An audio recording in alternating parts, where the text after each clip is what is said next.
अस्सलाम वालेकुम। ओके। बिस्मिल्लाहिर्रहमानिर्रहीम। तो आज जो हमारा टॉपिक है वो है use context hook. Context API भी कहते हैं इसको। ये हम यूज क्यों करते हैं? सबसे पहले ना हम थोड़ी सी इसकी थ्योरी को देखेंगे कि इसको यूज करने का पर्पस क्या है। तो अगर आप थ्योरी समझ जाएंगे तो होपफुली आपको यूज कॉन्टेक्स्ट समझना आसान हो जाएगा। हमारे पास एक होम पेज है, एक ऐप है, उसमें एक होम पेज है। ठीक है। अब होम पेज के अंदर बहुत सारे कंपोनेंट्स भी हो सकते हैं। हम कंपोनेंट बनाते हैं, जैसे एक हेडर है, एक फूटर है, एक बॉडी है। आप कंसिडर कर लें, ये जो कंपोनेंट वन है ये हमारा हेडर है, कंपोनेंट टू है ये हमारा फूटर है, और कंपोनेंट थ्री हमारी बॉडी है। अब बॉडी के आगे मजीद कंपोनेंट्स भी हो सकते हैं।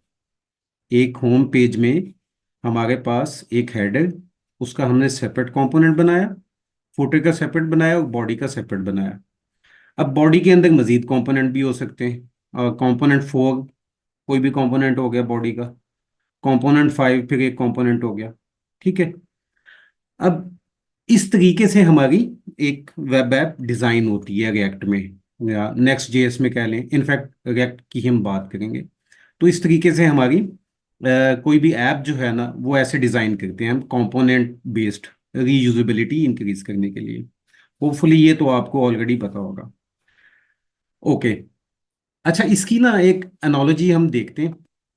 ये जो होम पेज है ना, आप इसको कंसिडर कर लें, एक किसी भी कंपनी का सीईओ है, और ये जो डिफरेंट कंपोनेंट्स हैं ना ये उसके डिपार्टमेंट्स हैं। अब डिपार्टमेंट्स के आगे सब डिपार्टमेंट्स भी हो सकते हैं, या डिपार्टमेंट हेड्स हैं, उनके आगे सब हेड्स भी हो सकते हैं सब डिपार्टमेंट्स के। ठीक है। होम पेज में हम कोई डाटा फेच करते हैं, या कोई हमारे पास होम पेज में डाटा है, यानी कंपनी के सीईओ कोई इंफॉर्मेशन पास करना चाहता है डाउन द लाइन। अब ये जो इंफॉर्मेशन है ये किन किन के लिए है? हो सकता है वो कंपोनेंट वन के लिए हो। इस केस में वो कंपोनेंट वन के लिए है, यानी सीईओ इस डिपार्टमेंट को देगा वो इंफॉर्मेशन इसको चाहिए, और कंपोनेंट फाइव को चाहिए। ठीक है। अब ये जो होम पेज में जो इंफॉर्मेशन है वो कंपोनेंट वन को जो पास की जाएगी वो किस तरीके से पास की जाएगी? थ्रू प्रॉप्स पास की जाएगी। प्रॉप्स क्या है? प्रॉप्स कैसे पास करते हैं? एक्चुअली डाटा होता है ना, डाटा हम कैसे पास करते हैं? Parent to child. ठीक है। ये होम पेज जो है ये पेरेंट है कंपोनेंट वन का, कंपोनेंट वन इसका चाइल्ड है। जबकि अगर आप दूसरी साइड पे देखें ना, इस साइड पे देखें, यहाँ पे जो कंपोनेंट फाइव है ना वो होम पेज का इमीडिएट चाइल्ड नहीं है, ग्रैंड ग्रैंड चाइल्ड है। यानी होम पेज का चाइल्ड कौन है? कंपोनेंट थ्री, और कंपोनेंट थ्री का चाइल्ड कंपोनेंट फोर है, कंपोनेंट फोर का चाइल्ड कंपोनेंट फाइव है। ठीक हो गया? ये चीज क्लियर है? कंपोनेंट फाइव का पेरेंट इनफैक्ट कंपोनेंट फोर है। तो ये जो प्रॉप्स एक्सेप्ट करेगा वो कहाँ से एक्सेप्ट करेगा? कंपोनेंट फोर से करेगा। यानी जो होम पेज में ये वाला डाटा है वो कंपोनेंट वन को तो डायरेक्टली मिल गया क्योंकि वो तो इसका इमीडिएट चाइल्ड था। लेकिन कंपोनेंट फाइव को देने के लिए हमें क्या करना पड़ता है? हमें पहले उसको कंपोनेंट थ्री में पास करना पड़ेगा। ठीक है। फिर कंपोनेंट थ्री से उसके चाइल्ड में कंपोनेंट फोर में पास करना पड़ेगा। फिर कंपोनेंट फोर से मजीद उसके जो चाइल्ड है कंपोनेंट फाइव, एक्चुअली जिसको वो डाटा चाहिए, वो डाटा उसको कंपोनेंट फोर से पास करना पड़ेगा। यानी कंपोनेंट फोर से कंपोनेंट फाइव में फिर डाटा आएगा। उस टाइम पे ये डाटा यूज कर पाएगा कंपोनेंट फाइव। ठीक हो गया? आ, इसको इनफैक्ट कंपोनेंट ट्री कहते हैं। आगे मैं कंपोनेंट ट्री का वर्ड यूज करूंगा तो ये देख लीजिएगा, ये कंपोनेंट ट्री है, यानी कंपोनेंट्स की नेस्टिंग है। ये कैसे एक ट्री बनता है, ये उसका रूट है, ये आगे उसकी ब्रांचेस हैं, फिर ये उसका लीफ है। तो इस तरीके से बहुत है। ओके। अच्छा, यहाँ पे ये देखें, यहाँ पे जो एक्चुअल में डाटा है ना वो डाटा कंपोनेंट वन को चाहिए था और कंपोनेंट फाइव को चाहिए था ये डाटा। जबकि ये कंपोनेंट थ्री और कंपोनेंट फोर को ये डाटा चाहिए ही नहीं था, लेकिन उनको भी पास किया जा रहा है। ठीक हो गया? ये एक एक्स्ट्रा काम हो गया। इसको हम क्या कहते हैं? इस कॉन्सेप्ट को कहते हैं प्रॉप ड्रिलिंग। यानी प्रॉप को ड्रिल करना पड़ रहा है कंपोनेंट 5 को कोई डाटा पास करने के लिए, हमें ये प्रॉप्स की ड्रिलिंग करनी पड़ रही है। प्रॉप्स को पहले कंपोनेंट 3, फिर कंपोनेंट 4, फिर कंपोनेंट 5, इस तरीके से करनी पड़ रही है। ये एक अगर तो आपकी सिंपल एक ऐप है ना, छोटी सी ऐप है, तब तो ठीक है, तब आप ये कर लें। लेकिन जैसे अगर आपकी ऐप जो है वो थोड़ी कॉम्प्लेक्स होती है, तो ये वाला जो प्रॉप ड्रिलिंग वाला काम है ना, ये एक तो मैनेज करना मुश्किल हो जाता है। दूसरा प्रॉब्लम क्या आता है कि आपका ऐसे वर्क जो है, कोड बेस इंक्रीज हो गई है, आपकी ऐप का साइज इंक्रीज हो गया अननेसेसरीली, इसकी जरूरत ही नहीं है वो काम हम कर रहे हैं। ठीक है, तो एक तो ये इशू आ गया कि हमने होम पेज से अगर किसी नेस्टेड डाउन द ट्री किसी कंपोनेंट को डाटा पास करना है, तो प्रॉप ड्रिलिंग करनी पड़ती है हमें। ठीक है, एक इशू ये आ गया। दूसरा, देखें आपने यूज स्टेट्स पढ़ी होंगी, आई थिंक लास्ट बेसिक्स वाली जो क्लास थी उसमें पढ़ी होंगी। यूज स्टेट एक्चुअली में क्या होता है, किसी भी कंपोनेंट की या फंक्शन की स्टेट होती है। इनफैक्ट उस स्टेट में क्या होता है, डाटा ही होता है। ठीक हो गया। अब वो यूज स्टेट हम यूज तब करते हैं जब किसी यूजर इंटरेक्शन की वजह से जो डाटा है वो चेंज होता है। ठीक है, तो हम उस केस में यूज स्टेट्स को यूज करते हैं। सही हो गया। अब फॉर एग्जाम्पल ऐसा सिनेरियो था कि हमारा जो कंपोनेंट 5 है ना, इसको ये डाटा यूज भी करना था और इसको ये डाटा अपडेट भी करना था। ठीक है, इसको ये डाटा यूज भी करना था और ये डाटा अपडेट भी करना था। तो जब ये डाटा को अपडेट करेगा, जब इस डाटा को अपडेट करेगा तो वो डेफिनेटली यूज स्टेट के थ्रू करेगा। ठीक है, प्रॉप्स वाला जो डाटा है, प्रॉप्स इम्यूटेबल होती हैं, प्रॉप्स के डाटा को चेंज नहीं किया जा सकता। यूज किया जा सकता है, चेंज नहीं किया जा सकता। तो जब इस डाटा को अपडेट करेगा कंपोनेंट 5, तो ये सेकंड प्रॉब्लम आता है हमारे पास। सेकंड प्रॉब्लम क्या आता है कि जब इस डाटा को अपडेट किया, अब ये वाला डाटा कौन कौन यूज कर रहा है, और कंपोनेंट 1 भी यूज कर रहा है। तो जाहिर है अब जो अपडेटेड डाटा है कंपोनेंट 1 को भी देना पड़ेगा। तो स्टेट के थ्रू क्या करना पड़ेगा, कंपोनेंट 5 को वापस वो होम पेज में, मेन पेज में जो है, प्रॉप्स को एक्सप्लेन कर दूं। अच्छा, मैं करता हूँ, अभी करता हूँ, मैं इसको थोड़ा सा पॉइंट को क्लियर कर दूं। अब ये जो डाटा है ना, जो अपडेट की है, वो वापस जाएगा होम पेज में। ठीक है, और वो किस तरीके से जाता है, उसके डिफरेंट वो हैं, यूज कॉल बैक है, मतलब वो दूसरी हुक्स हैं। अब वहां से फिर होम पेज से ये दोबारा डाटा, अपडेटेड डाटा कंपोनेंट 1 को भी चला जाएगा। ठीक है, तो हमारे पास क्या हो गए, हमारे पास दो इशू हो गए। पहला इशू क्या था हमारे पास, एक तो प्रॉप ड्रिलिंग का इशू था। सेकंड इशू क्या था हमारे पास, डाटा अगर अपडेट होता है तो उस केस में दोबारा से सारा डाटा जो है, वो जो जो कंपोनेंट्स वो यूज कर रहे हैं डाटा, उनको प्रोवाइड करना पड़ता है। ठीक है, ये एक जो है साइकिल लंबा हो जाता है। छोटी एप्स हैं आपकी, उस केस में तो इशू नहीं है। जैसे एप्स थोड़ी सी कॉम्प्लेक्स होती है तो उसमें ये दो इश्यूज हैं। इन इश्यूज का सॉल्यूशन क्या है, इन इश्यूज का सॉल्यूशन है use context. Use context hook, context API भी कहते हैं। अब मैं उसका डिफरेंस थोड़ा सा बता दूंगा कि कॉन्टेक्ट एक्चुअली में ये कॉन्टेक्स्ट एपीआई होती हैं, लेकिन यूज कॉन्टेक्स्ट जो है बाद में इंट्रोड्यूस हुआ है, वो थोड़ा चेंज किया गया था। तो ये मैं आगे जब यूज करेंगे ना तो उसमें आपको मैं बता दूंगा। तो ये दो इश्यू रिजॉल्व करने के लिए हम क्या करते हैं, हम यूज कॉन्टेक्स्ट हुक का इस्तेमाल करते हैं। ठीक है, यहां तक क्लियर है। अब क्वेश्चन आया था कि प्रॉप्स क्या है। प्रॉप्स इनफैक्ट देखें, मेरे पास एक कंपोनेंट है। ठीक है, ये कोई डाटा जनरेट कर रहा है, या कोई डाटा जनरेट हो रहा है होम पेज में।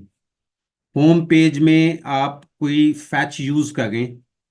ठीक है, फैच यूज करते हुए आप कोई डाटा बैकएंड से, सर्वर से लेके आ गए। ठीक हो गया। अब उस डाटा को किसी कंपोनेंट ने यूज करना है, तो आप उस डाटा को क्या करते हैं, प्रॉप्स के थ्रू पास करते हैं। प्रॉप्स क्या है, इनफैक्ट वो डाटा ही है। उनको प्रॉपर्टीज का नाम, प्रॉपर्टीज से शॉर्ट करके प्रॉप्स हम बोल देते हैं। और वो इनफैक्ट होता क्या है, डाटा, इंफॉर्मेशन। अब वो डाटा किस फॉर्म में हो सकता है, आपका जो आपके जितना भी डाटा स्ट्रक्चर्स हैं, स्ट्रिंग, इंटीजर, ठीक है। इंटीजर इनफैक्ट नंबर क्या है, इंटीजर तो पाइथन में नंबर, आपके ऑब्जेक्ट, आपकी रेस, ये डाटा स्ट्रक्चर्स जो हैं, ये सारे डाटा आप क्या कर सकते हैं, पास कर सकते हैं। और ये कैसे पास करते हैं, उसको हम कहते हैं प्रॉप्स।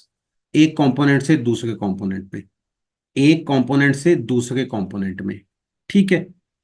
चले, अब ये डाटा हम जो प्रॉप्स जो है ना, ये पास होती हैं, ये डाटा जो पास होता है ना, वो किसके थ्रू होता है, पेरेंट टू चाइल्ड होता है। ऐसा नहीं हो सकता कि ये दो सिबलिंग्स आपस में डाटा थ्रू प्रॉप्स पास करें, ऐसा नहीं होता। ये थ्रू पेरेंट टू चाइल्ड होता है। होम पेज अपने चाइल्ड को कर सकता है, ठीक है। कंपोनेंट 3 कंपोनेंट 4 को कर सकता है, कंपोनेंट 4 कंपोनेंट 5 को कर सकता है। ऐसा भी नहीं हो सकता कि कंपोनेंट 3 डायरेक्टली कंपोनेंट 5 को कर दे, क्योंकि वो उसका चाइल्ड नहीं है, ग्रैंड चाइल्ड है। तो जो प्रॉप्ट लिंक की हम बात कर रहे थे कि होम पेज पे हमारे पास एक डाटा है, कोई भी डाटा है, यूजर का डाटा है, यूजर का ऑब्जेक्ट है कोई, उसको हमने कंपोनेंट 5 को पास करना है, तो डायरेक्टली हम पास नहीं कर सकते। हमें क्या करना पड़ता है, प्रॉप्ट लिंक करनी पड़ती है। हमें पहले कंपोनेंट 3 को देना पड़ेगा, फिर कंपोनेंट 4 को, फिर कंपोनेंट 5 को। तो ये प्रॉप्स होती हैं। प्रॉप्स इनफैक्ट ये इम्यूटेबल होती हैं, यानी आप इनका जो डाटा है वो चेंज नहीं कर सकते। ओके, अब यूज कॉन्टेक्स्ट हुक की बात करते हैं कि ये दो इश्यूज कैसे रिजॉल्व होते हैं। कॉन्टेक्स्ट एक्चुअल में है क्या, कॉन्टेक्स्ट क्या ग्लोबल स्टेट है। अब यूज कॉन्टेक्स्ट जब एक्चुअल में हम कोई कॉन्टेक्स्ट बना रहे हैं ना, हम इनफैक्ट एक स्टेट बना रहे हैं जो क्या करती है, जो जितने भी कंपोनेंट्स हैं ना उस कॉन्टेक्स्ट के अंदर, मैं आगे चल के बात करूंगा, जितने भी कंपोनेंट्स उस कॉन्टेक्स्ट के अंदर आते हैं, वो उनको वो डाटा या वो स्टेट जो है ना, वो डाटा उनको अवेलेबल करवाती है। ये कॉन्टेक्स्ट क्या है, एक ग्लोबल स्टेट है। उस स्टेट में क्या होता है, डाटा ही होता है ना। वो करती क्या है, तो बात ये हो रही थी कि कॉन्टेक्स्ट क्या है। कॉन्टेक्स्ट एक स्टेट है जो ग्लोबली अवेलेबल होती है। उस स्टेट में क्या होता है, डाटा होता है। वो डाटा, अब कोई भी कंपोनेंट है ना जो उस कॉन्टेक्स्ट के अंदर है, चाहे वो कितना भी नीचे क्यों ना हो, जिस तरह से हमने अभी बात की थी पीछे कि एक कंपोनेंट 3 है, उसमें एक कंपोनेंट 3 के अंदर कंपोनेंट 4 था, फिर कंपोनेंट 4 के अंदर कंपोनेंट 5 था। जितनी भी नेस्टिंग हो कंपोनेंट की, वो तमाम कंपोनेंट्स उस स्टेट से डाटा डायरेक्टली क्या कर सकते हैं, एक्सेस कर सकते हैं। हमें प्रॉप ड्रिलिंग की जरूरत नहीं होती। ओके, अब इसको यूज कैसे करना है, यूज कॉन्टेक्स्ट को। इसके 4 स्टेप हैं। सबसे पहला स्टेप ये है कि कॉन्टेक्स्ट क्रिएट होता है। दूसरा स्टेप है, एक प्रोवाइडर क्रिएट करते हैं जो उस कॉन्टेक्स्ट को प्रोवाइड करता है। तीसरा काम ये है कि हम जो प्रोवाइडर क्रिएट करते हैं ना, उसको वहां पे ऐड करते हैं जहां पे उसकी जरूरत है। यानी उस उन जिन जितने कंपोनेंट्स को वो डाटा चाहिए, वो कॉन्टेक्स्ट चाहिए, हम उस प्रोवाइडर में उन कंपोनेंट्स को रैप कर देते हैं। और फोर्थ क्या है, जिस जिस कंपोनेंट को वो डाटा चाहिए, हम वहां पे यूज कॉन्टेक्स्ट हुक यूज करते हैं और डाटा यूज कर लेते हैं। ये चीज क्लियर होगी। अभी किसी को इस यहां तक कोई क्वेश्चन है तो काइंडली पूछें। हम आगे अब कोड के ऊपर चलते हैं और कोडिंग करते हैं थोड़ी सी। कोई क्वेश्चन, यूज कॉन्टेक्स्ट को रिवाइज कर दें। ओके, यूज देखें, हमने ना यहाँ पे ये बात की कि यूज कॉन्टेक्स्ट हम यूज क्यों कर रहे हैं। हमारे दो इश्यूज आते हैं हमें। जब भी डाटा हमने एक कंपोनेंट से दूसरे कंपोनेंट को पास करना है ना, तो हम वो प्रॉप्स के थ्रू पास करते हैं, ठीक है। लेकिन प्रॉप्स में एक लिमिटेशन है कि वो अपने पेरेंट से ही डाटा ले सकता है। यानी जो पेरेंट है ना, इसकी एनालॉजी मैं बताता हूँ आपको। होम पेज को आप कंसिडर करें जिया साहब, ठीक है। कंपोनेंट 1 क्वार्टर 1 के जो इंस्ट्रक्टर हैं वो हैं, कंपोनेंट 2 क्वार्टर 2 के इंस्ट्रक्टर हैं, कंपोनेंट 3 क्वार्टर थ्री के इंस्ट्रक्टर हैं। कंपोनेंट थ्री को आप समझ लें उस्मान साहब हैं, कंपोनेंट वन को आप समझ लें इब्तिसाम साहब हैं, ठीक है। अब कंपोनेंट थ्री उस्मान साहब के नीचे ग्रुप लीड्स हैं, ठीक है। एक अहमद साहब हो गए और एक रेहान हो गए, ठीक है। अब होता क्या है, जिया साहब एक मैसेज कन्वे करते हैं जो क्वार्टर वन और क्वार्टर थ्री के लिए है, ठीक है। वो मैसेज कैसे जाता है, मैसेज वो पहले पास होगा वो कंपोनेंट वन को, क्वार्टर वन के जो लीड्स हैं इब्तिसाम साहब को और उस्मान साहब को। अब रेहान को डायरेक्टली एक्सेस नहीं है जिया साहब के साथ। प्रॉप्स के केस की बात करूं, प्रॉप्स कैसे काम करती हैं। अब उस्मान साहब अहमद साहब को देंगे वो इंफॉर्मेशन, और वो अहमद साहब आगे रेहान साहब को देंगे। रेहान की डायरेक्ट उस्मान साहब के साथ भी नहीं है, यहां पे मैं इस केस में ये बात कर रहा हूं, ठीक है। तो अब होगा क्या कि ये इंफॉर्मेशन जाएगी इब्तिसाम साहब को डायरेक्टली और उस्मान साहब को, उस्मान साहब आगे भेजेंगे अहमद को, अहमद आगे भेजेंगे रेहान को। तो इसको हम क्या कहते हैं, प्रॉप ड्रिलिंग। अब अगर तो ये फ्रीक्वेंटली कोई ऐसी आप ऐप कोई ऐसी कॉम्प्लेक्स बना रहे हैं जिसमें बहुत ज्यादा नेस्टेड कंपोनेंट्स हैं, तो फिर तो ये काम जो है ना मुश्किल हो जाता है। यानी बहुत सारे अगर लोग इन्वॉल्व हैं, बहुत सारे स्टेप हैं, उस्मान साहब के आगे रेहान, अहमद हैं, और बहुत सारे लोग होते तो क्या होता, उन सब के थ्रू वो वन बाय वन जाती, ठीक है, इस तरीके से जाती, ऐसी मुश्किल काम हो जाता ना। तो हम क्या करते हैं, हम एक यूज कॉन्टेक्स्ट बना लेते हैं, एक कॉन्टेक्स्ट क्रिएट कर लेते हैं। अब कॉन्टेक्स्ट को समझ लें आप, एक व्हाट्सएप का ग्रुप बन गया, व्हाट्सएप का ग्रुप बन गया। उस ग्रुप में क्वार्टर वन और क्वार्टर थ्री के जो लोग हैं ना उनको ऐड किया हुआ है, इब्तिसाम साहब को ऐड किया हुआ है, उस्मान साहब को, अहमद को, रेहान को, ठीक है। इन लोगों को ऐड किया उस ग्रुप में।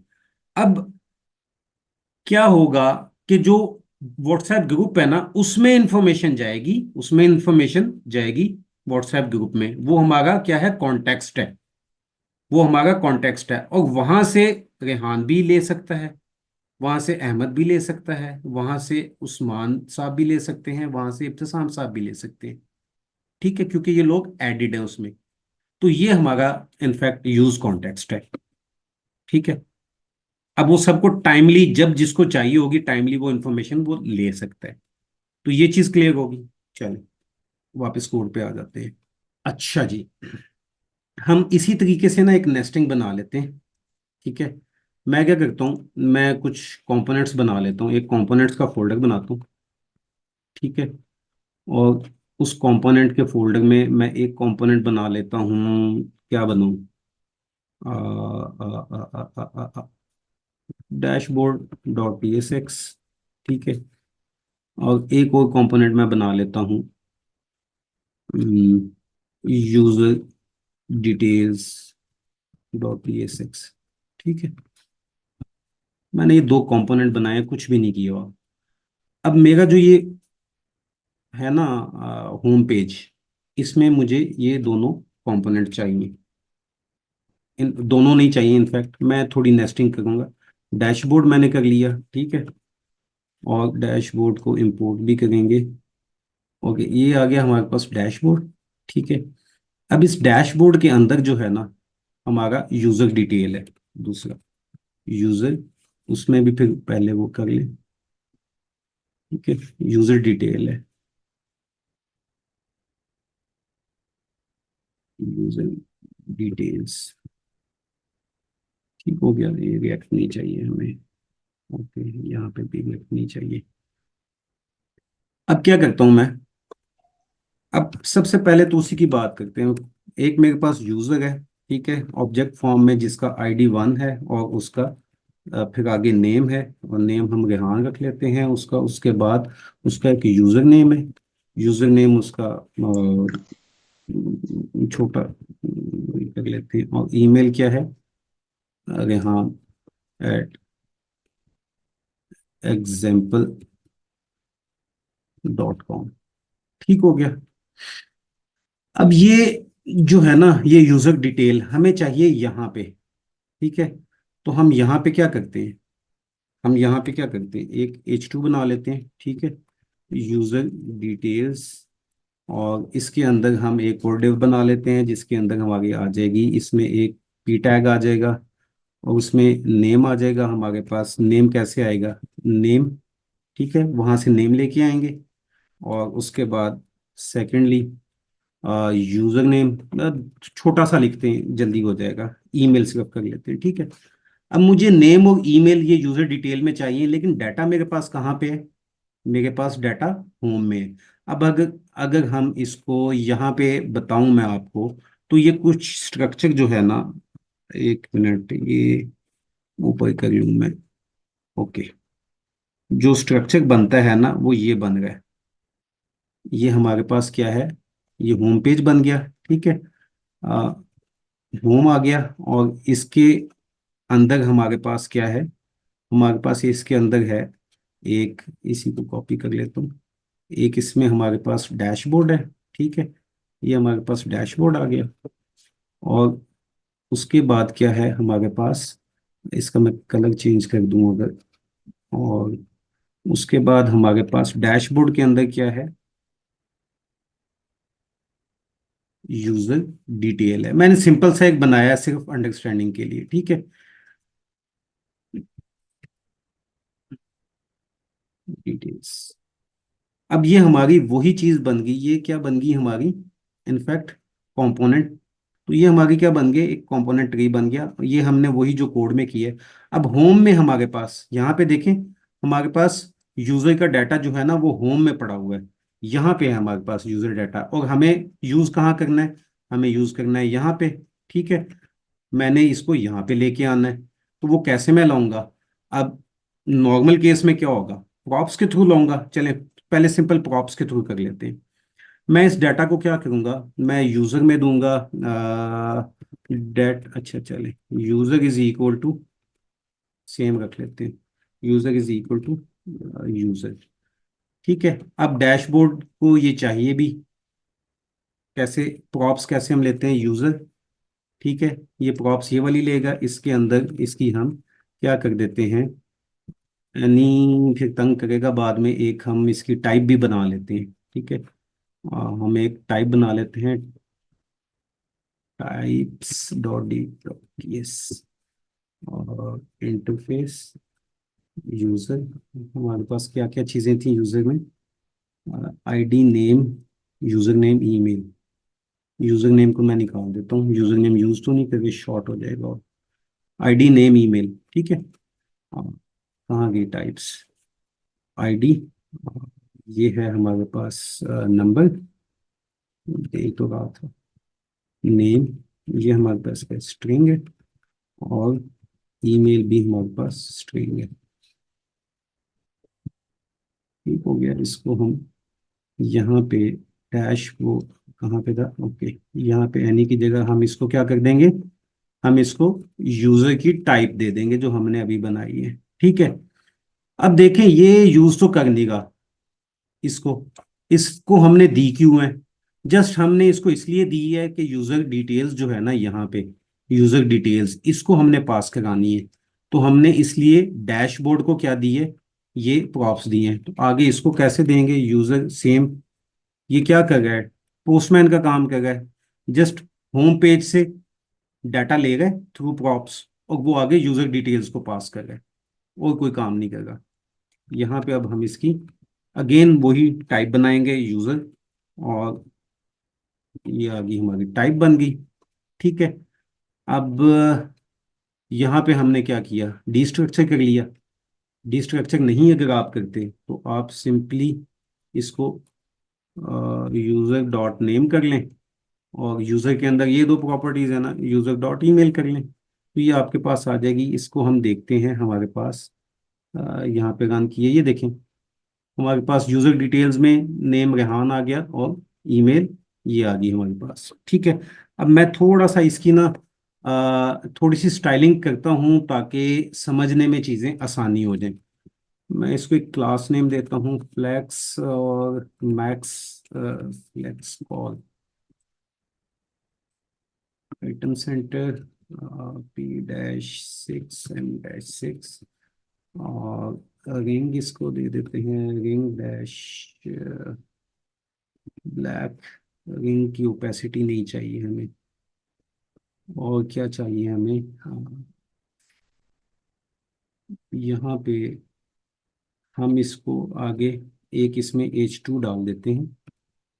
This is our home page. ठीक है। और इसको मैं M-2 text dash to 3x है, फॉन्ट डैश बोल्ड, और इसका कलर वही होगा। ओके। ये देखिए हमारे पास ये इस तरीके से बन गया, होम पेज बन गया। ठीक है।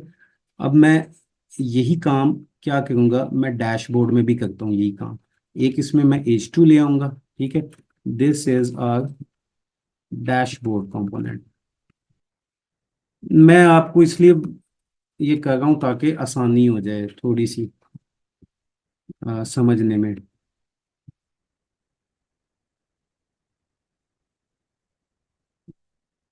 यही है। और इसमें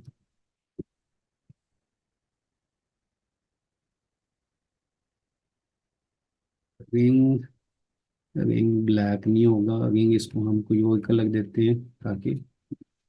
और तीसरा यही काम मैं यहाँ पे करूँगा। इसमें इसको मैं क्या कर दूंगा, सेम वही देंगे।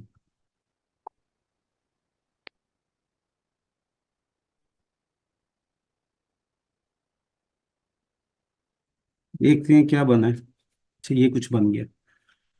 ठीक है। ये क्या है हमारा, ये देखें होम पेज का। अब ये इनफैक्ट अब हमें इसकी जरूरत नहीं रहेगी, हम इसी में से समझ जाएंगे। ये हमारा क्या है, होम पेज है।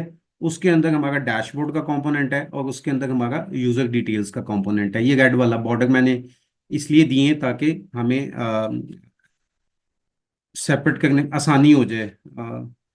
ठीक हो गया। तो ये हमारा नॉर्मल तरीके से हम इस तरीके से पास करते हैं कि मुझे यूजर को दी, फिर सॉरी डैशबोर्ड को दी, डैशबोर्ड ने आगे किसको दी, यूजर डिटेल्स को दी। तो ये नॉर्मल तरीका है, प्रॉप ड्रिलिंग कहते हैं इसको। ठीक है। अब हम आगे चलेंगे। हम क्या करेंगे, अब हम यूज कॉन्टेक्ट, जो कॉन्टेक्स्ट एपीआईज हैं उसके थ्रू काम करेंगे। ठीक है। ये कहाँ से आ गया? उसके लिए सबसे पहले क्या था हमारा, एक हम क्या करते हैं, एक फोल्डर बना लेते हैं आसानी के लिए, कोड को क्लीन कर रखने के लिए कॉन्टेक्स्ट के नेम से। कुछ भी नहीं किया मैंने। ठीक है। सिर्फ कॉन्टेक्स्ट के नेम से एक फोल्डर बनाया है। और हमने क्या करना है, हमने 4 स्टेप्स परफॉर्म करने हैं। सबसे पहले हमने एक कॉन्टेक्स्ट क्रिएट करना है। कॉन्टेक्स्ट क्रिएट करते हैं पहले। वो कॉन्टेक्स्ट हम कहाँ क्रिएट करेंगे, ये जो मैंने फोल्डर बनाया है ना कॉन्टेक्स्ट का, इसके अंदर हम वो कॉन्टेक्स्ट क्रिएट करेंगे। इस फोल्डर के अंदर मैं वो कॉन्टेक्स्ट कैसे क्रिएट करूंगा, मैं एक फाइल बनाऊंगा, यूजर कॉन्टेक्स्ट, कोई भी नाम दे सकते हैं, एप्पल कॉन्टेक्स्ट कर दें। ठीक है। वो भी चलेगा। .ts टाइप स्क्रिप्ट की, TSX नहीं, TS की फाइल बना रहा हूँ। ठीक है। ये ध्यान रखिएगा। अब ये यहाँ पे मैंने एक बना लिया। अब मुझे कैसे क्रिएट करते हैं, एक्सपोर्ट कॉन्स्ट में एक सिंपल जो जावास्क्रिप्ट है वो मैं कर रहा हूँ। मैं अपना इसको एक नाम दे रहा हूँ, यूजर कॉन्टेक्स्ट सेम नेम दे रहा हूँ मैं। उसके बाद मैं क्या कर रहा हूँ, मैं क्रिएट कॉन्टेक्स्ट का एक, ये क्रिएट कॉन्टेक्स्ट है ना, इसकी एक हुक मैं लेके आऊंगा। कहाँ से लाऊंगा, इंपोर्ट करूंगा इसको मैं रिएक्ट से। क्रिएट कॉन्टेक्स्ट, ये रिएक्ट से आ गई। ठीक हो गया। ये मेरी रिएक्ट से आ गई। अब जब ये आई है तो मुझे ये अच्छा यूज क्लाइंट में एंड पे करूंगा ताकि आपको पहले दिखा दूं प्रॉब्लम क्या आएगा। अब यहाँ पे ये क्रिएट कॉन्टेक्स्ट आ गई। अब ये कहता है एक्सपेक्टेड 1 आर्गुमेंट्स बट गॉट 0। कि कौन सा आर्गुमेंट लेता है, ये पहली वैल्यू, डिफॉल्ट वैल्यू लेता है ये। पहले क्या लेगा, डिफॉल्ट वैल्यू लेगा। मैं इसको अनडिफाइंड देता हूँ फॉर द टाइम बीइंग। ठीक है। इसकी टाइप्स भी हम बनाएंगे। टाइप्स हम यहाँ पे बनाएंगे, इसकी टाइप्स वो बाद में बनाते हैं, इसको फिलहाल आप देखें। अब मैंने ये क्या किया है, ये एक कॉन्टेक्स्ट क्रिएट कर ली है। ठीक है, यहाँ पे हमने क्या किया है, we have created a context. ठीक हो गया।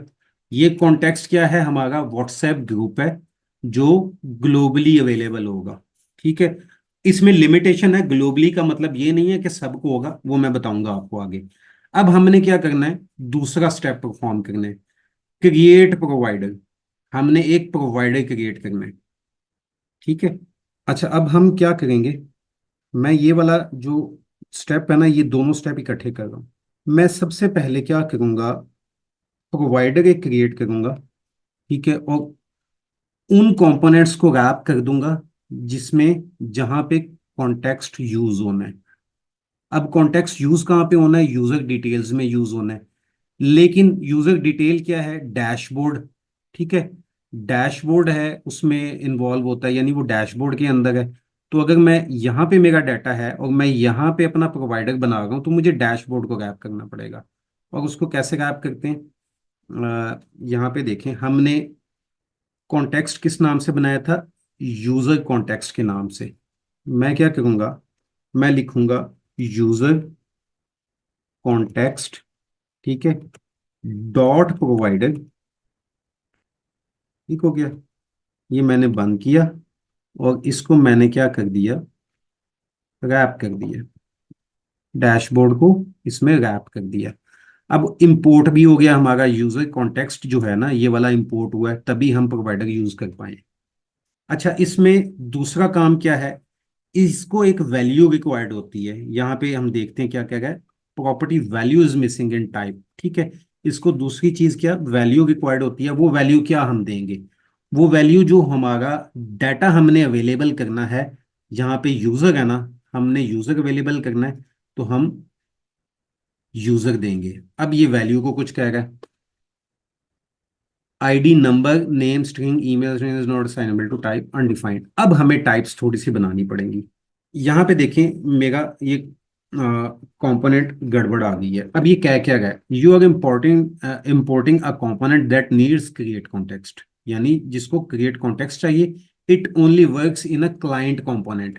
तो मुझे क्या करना पड़ेगा, मुझे इसको क्लाइंट कंपोनेंट बनाना पड़ेगा। टॉप पे हम यूज क्लाइंट टॉप पे लिखते होते हैं।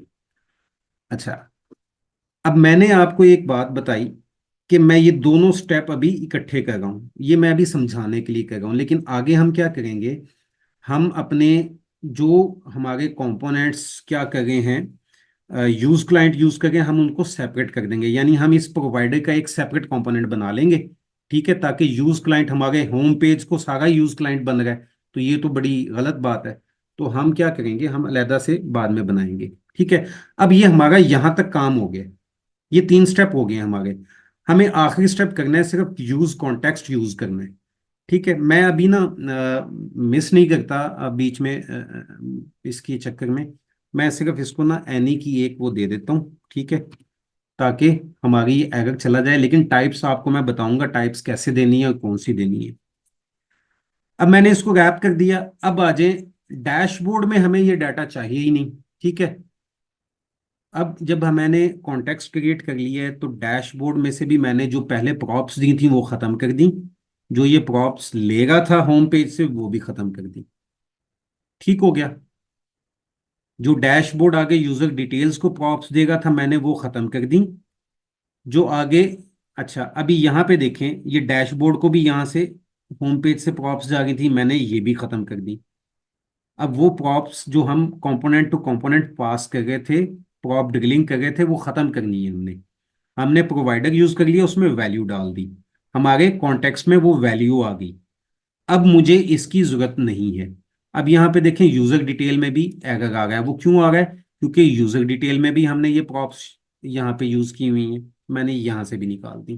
ठीक है, अभी ये एरर आएगा, इसको अब अभी रिजॉल्व करते हैं।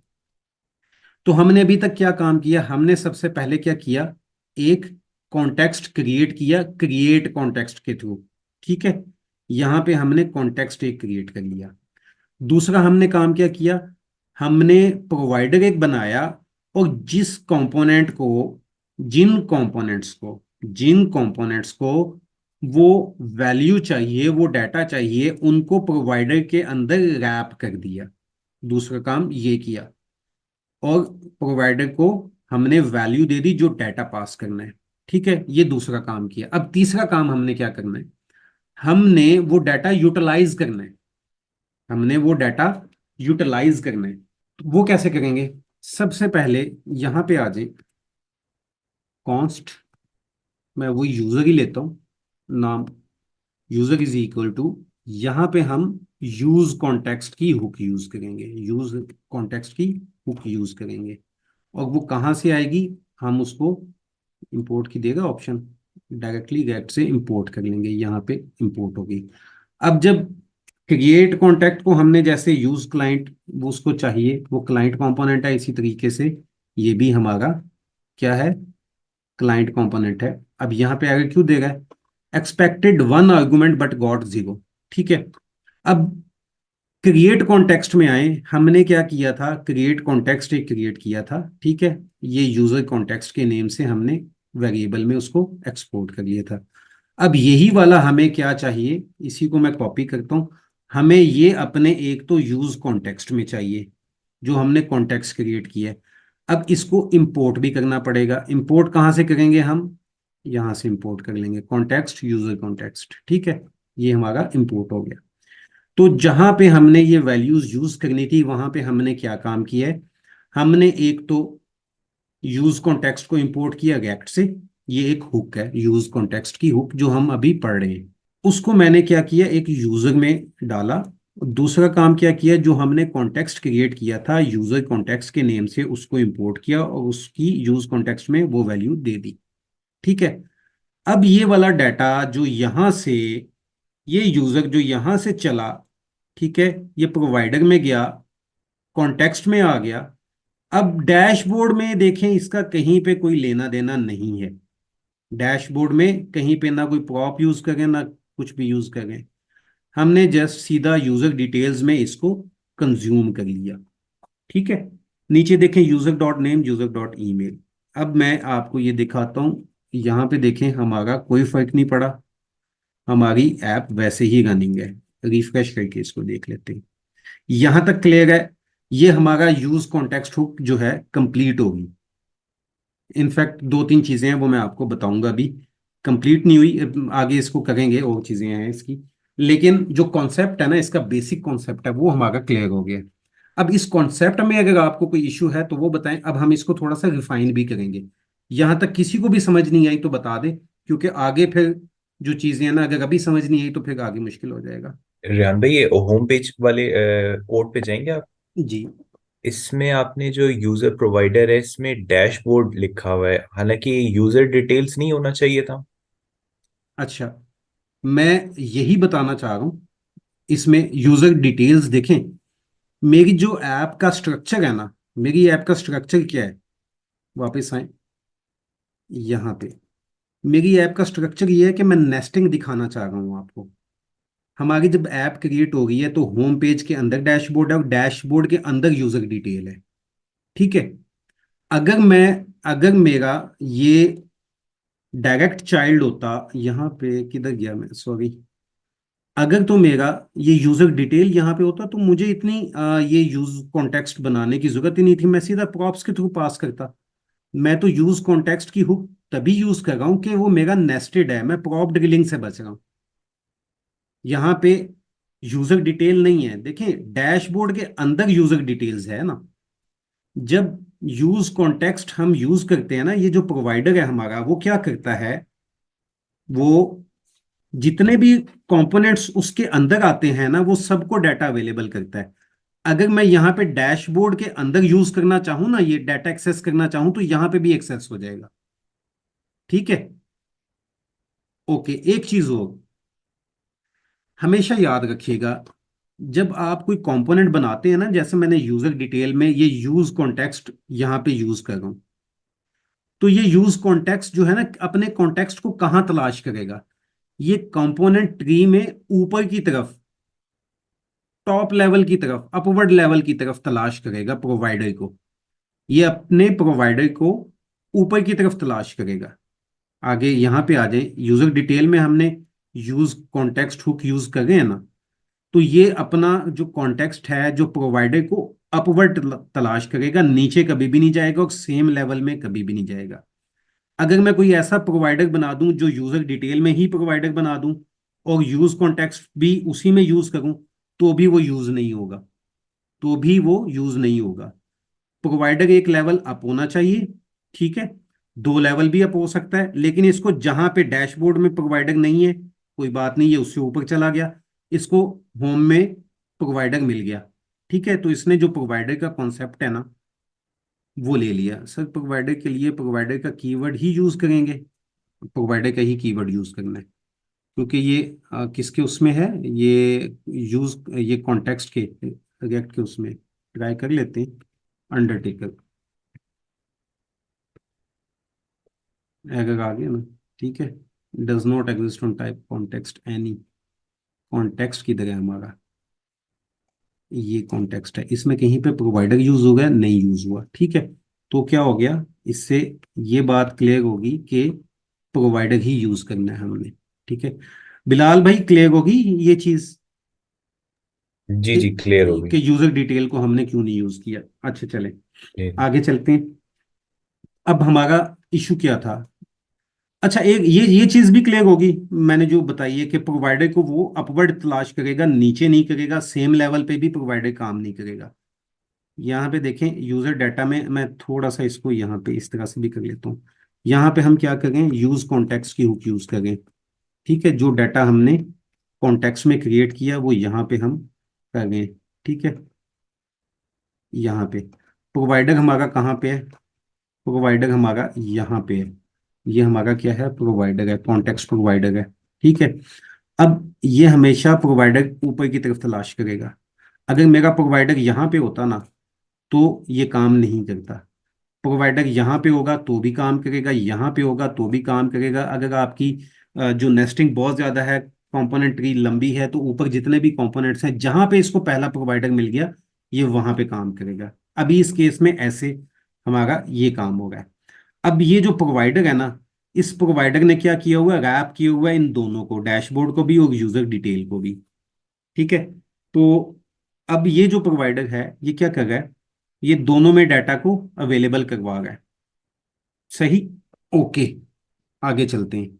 अब सबसे पहले ना एक काम करते हैं, ये थोड़ी टाइप्स के ऊपर आ जाते हैं। क्रिएट कॉन्टेक्स्ट में टाइप क्या आएगी, मैंने यहाँ पे अनडिफाइंड दी है ना, अनडिफाइंड की जगह मैं क्या दूंगा, यूजर और अनडिफाइंड, ठीक है। अनडिफाइंड मैं क्यों दे रहा हूँ, अनडिफाइंड मैं इसलिए दे रहा हूँ कि ये भी तो पॉसिबिलिटी हो सकती है। मैंने अनडिफाइंड क्यों किया है, ये भी पॉसिबिलिटी है ना कोई इसको रैप करना भूल जाए डैशबोर्ड को, अगर रैप करना भूल जाए तो हमारा क्या आएगा, डाटा यूज कॉन्टेक्स्ट में अनडिफाइंड आएगा, तो उस केस को हम हैंडल कर सकते हैं। हम कहाँ पे हैंडल करेंगे, यहीं पे हैंडल कर सकते हैं उसको। किस तरीके से हैंडल करेंगे, मैं शॉर्ट में कर लेता हूँ, इसको क्या करता हूँ, यहाँ पे कर लेते हैं, ठीक है, ये कर लेते हैं, यूजर एंड, देखो ठीक हो गया, ये आएगा हमारा चला गया। एक तो मैंने यहाँ पे ये type they the user and undefined, ठीक है। अब यहाँ पे ना एरर हैंडलिंग आपको लोग को आती है, खुद कर लीजिएगा, मैंने जस्ट इसको क्या दिया है कि अगर तो यूजर अनडिफाइंड नहीं है, ये वाला जो डबल एंड है ये आपको पता है किस लिए होता है। चलें जब नेक्स्ट की क्लास होगी ना, नेक्स्ट जेएस की, सॉरी रिएक्ट की बेसिक्स की हम कोई एक क्लास रखेंगे उसमें बता दूंगा। अगर आपने सिर्फ इफ की कंडीशन यूज करनी है ना, कि अगर इफ एल्स यूज नहीं करना, तो आप इसको इस तरह भी लिख सकते हैं, शॉर्ट है ये उसका, ओके। तो ये एक तो हमारा ये काम हो गया। अब हम क्या करते हैं, हम ये करते हैं कि ये जो यूज क्लाइंट वाला काम है ना, ये हम खत्म करते हैं। हम अपने इस होम पेज से यूज क्लाइंट को खत्म करते हैं। तो मैं क्या करूंगा, मैं एक कंपोनेंट बनाता हूँ माय प्रोवाइडर के नेम से, ठीक है, .tsx, यहाँ पे मैंने माय प्रोवाइडर के नेम से एक ये कंपोनेंट बना लिया, ठीक है। अब इस प्रोवाइडर में मुझे एक तो ये चीज चाहिए, ठीक है, मैं इसको यहाँ पे ले आता हूँ, ठीक है। दूसरा मुझे ये यूज क्लाइंट भी चाहिए, यूज क्लाइंट मैं यहाँ पे आ गया। ठीक है, ये प्रोवाइडर क्या करेगा? इसको माय प्रोवाइडर है ना, और इसको एक वैल्यू चाहिए यूजर की, और इसमें चिल्ड्रन आएंगे डैशबोर्ड। तो हम क्या करेंगे, सबसे पहले तो मैं ये कहूँगा कि इसके जितने चिल्ड्रन है ना, चिल्ड्रन जो आ रहे हैं उसमें वो सारे गायब हो जाएंगे। तो वो कैसे होगा, यहाँ पे देखें, डिव को यूज कर लेते हैं, इसी में यूज कर लेते हैं। अब मैंने वहां पे क्या किया था, user user context dot provider, ठीक है, ये किया था। और इसके अंदर मैं कहूंगा कि जितने चिल्ड्रन है ना वो इसमें इंक्लूड होते हैं। अब इसको एक वैल्यू भी चाहिए, ठीक है। वो वैल्यू कहाँ से आएगी, वो मांगेगा, मैं इसको डाटा दे देता हूँ, और वो डाटा मैं कहाँ से ले आऊंगा, थ्रू प्रॉप्स ले आऊंगा।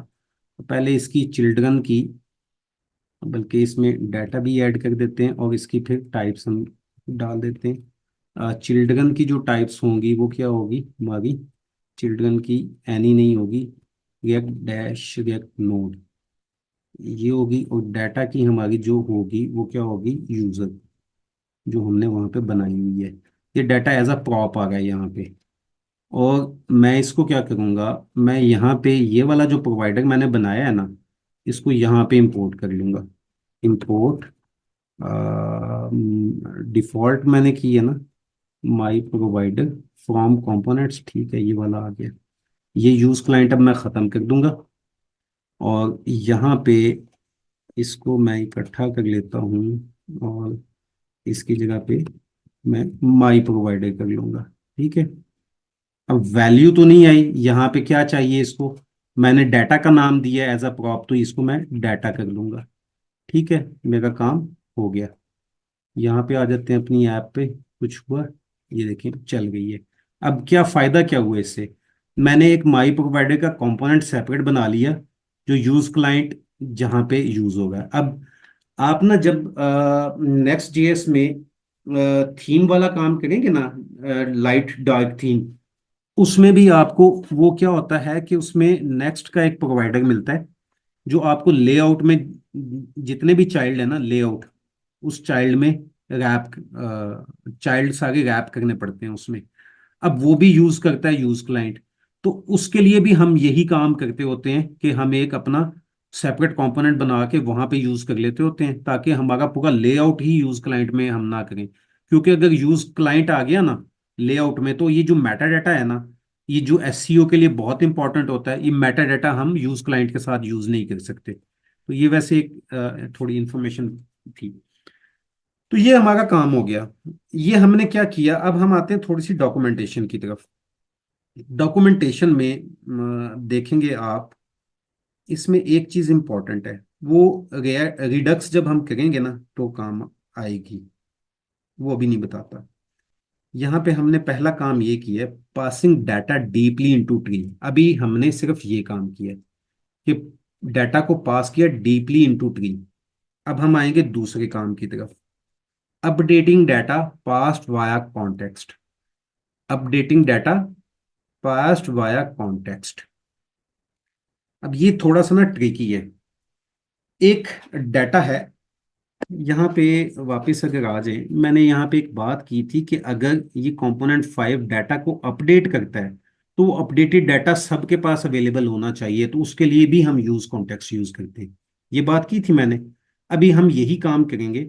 हम क्या करेंगे, डाटा को अपडेट करेंगे, और अपडेटेड डाटा हम प्रोवाइड करेंगे। वो किस तरीके से करना है, तो उसके लिए हमें चाहिए होती है यूज स्टेट। अब use state again client component में यूज होती है, तो हम इसको इसी में इंपोर्ट इसी में कर लेते हैं, ताकि यूज स्टेट फ्रॉम रिएक्ट, ठीक है। यहाँ पे हमने एक स्टेट निकाल ली।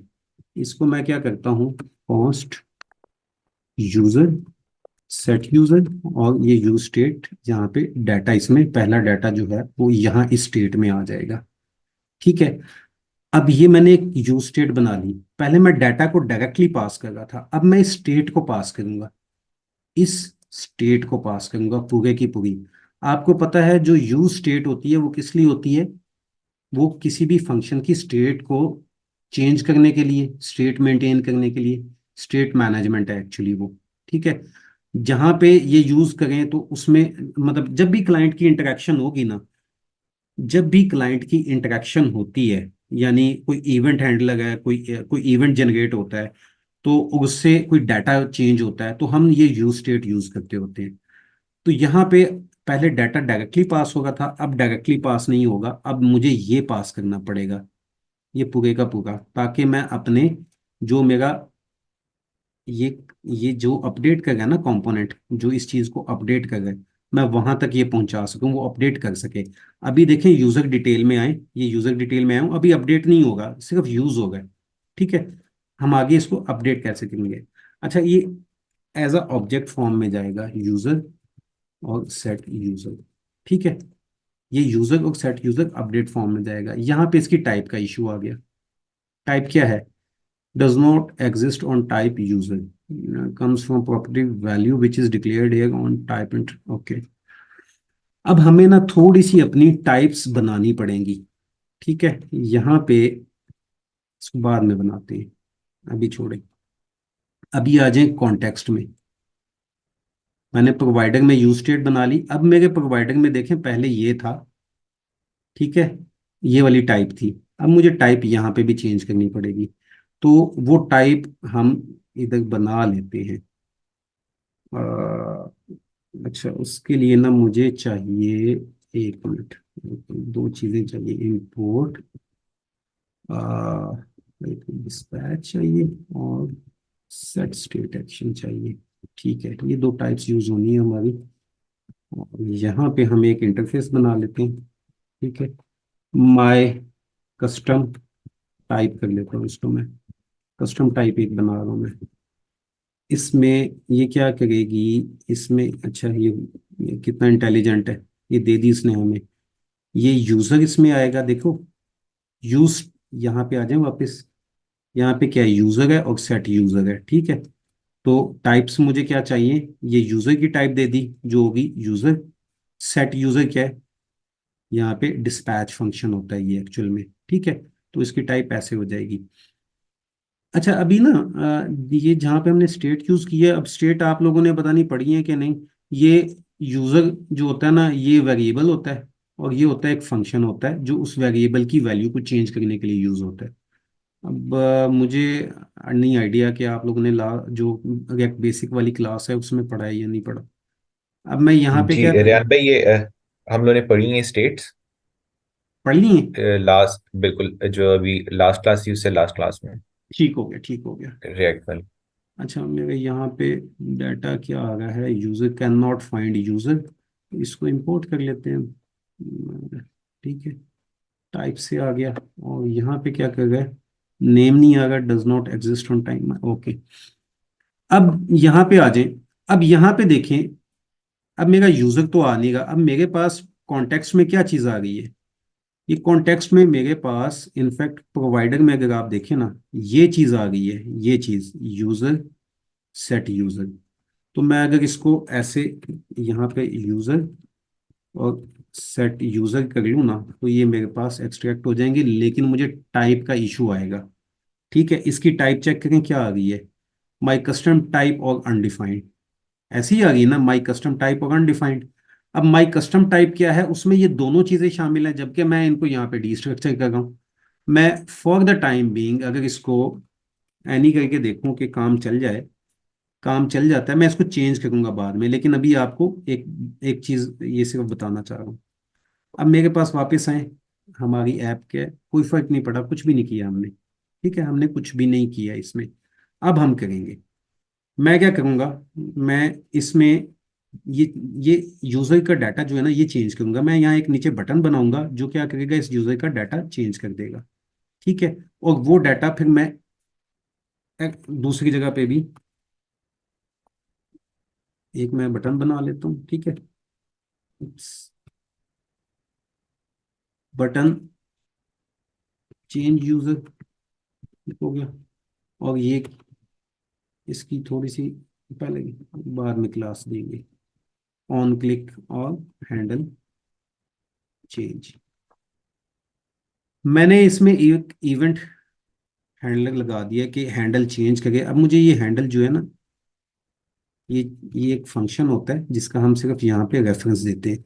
मुझे ये भी क्रिएट करना पड़ेगा। मैं क्या करूँगा, कॉन्स्ट, ये फंक्शन क्रिएट कर लूंगा, handle change is equal to, ठीक है, यहाँ पे सेट यूजर। ठीक है, मैं इसको क्या करूँगा, सेट यूजर में आऊँगा। अब मेरा यूजर पहले क्या आ गया उधर से देखें, यहाँ पे ये यूजर आ गया ना, रेहान। और रेहान मैं इसको चेंज करता हूँ, कहाँ पे कर गए थे, यहाँ पे मैं चेंज करता हूँ आईडी, सॉरी, आईडी इसकी ट्रू कर दूंगा। ठीक है, नेम इसका मैं कर दूंगा शाहिद। शाहिद कौन है, ओके, ये कर दूंगा मैं। ठीक है, मैंने सिर्फ ये काम किया इसमें। अब यहाँ पे देखें, बटन तो आया ही नहीं, रिफ्रेश करते हैं, नहीं आया अभी भी। ये आ गया बटन चेंज यूजर का। थोड़ी क्लास दे दूं मैं ताकि क्लास आ जाए थोड़ी सी इसमें।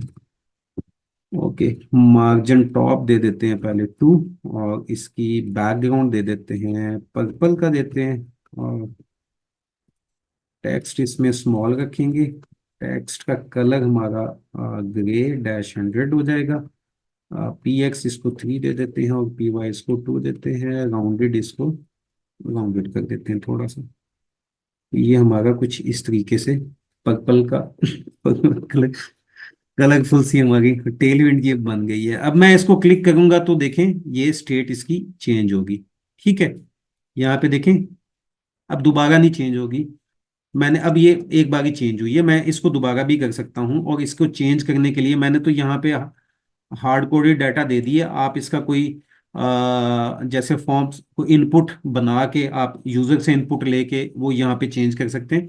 जैसे आपने आई थिंक वो टू डूज का कुछ किया था, टू डूज की एक ऐप बनाई होगी, तो आप उसके थ्रू करते थे। यानी आप इनपुट कोई भी यहाँ पे बना के यहाँ पे यूजर से इनपुट लेके वो वाला इनपुट यहाँ पे यूज करके यूजर से डाटा ले सकते हैं। बट इतना टाइम नहीं है हमारे पास, तो हम इसको हार्ड कोडेड ही कर रहे हैं।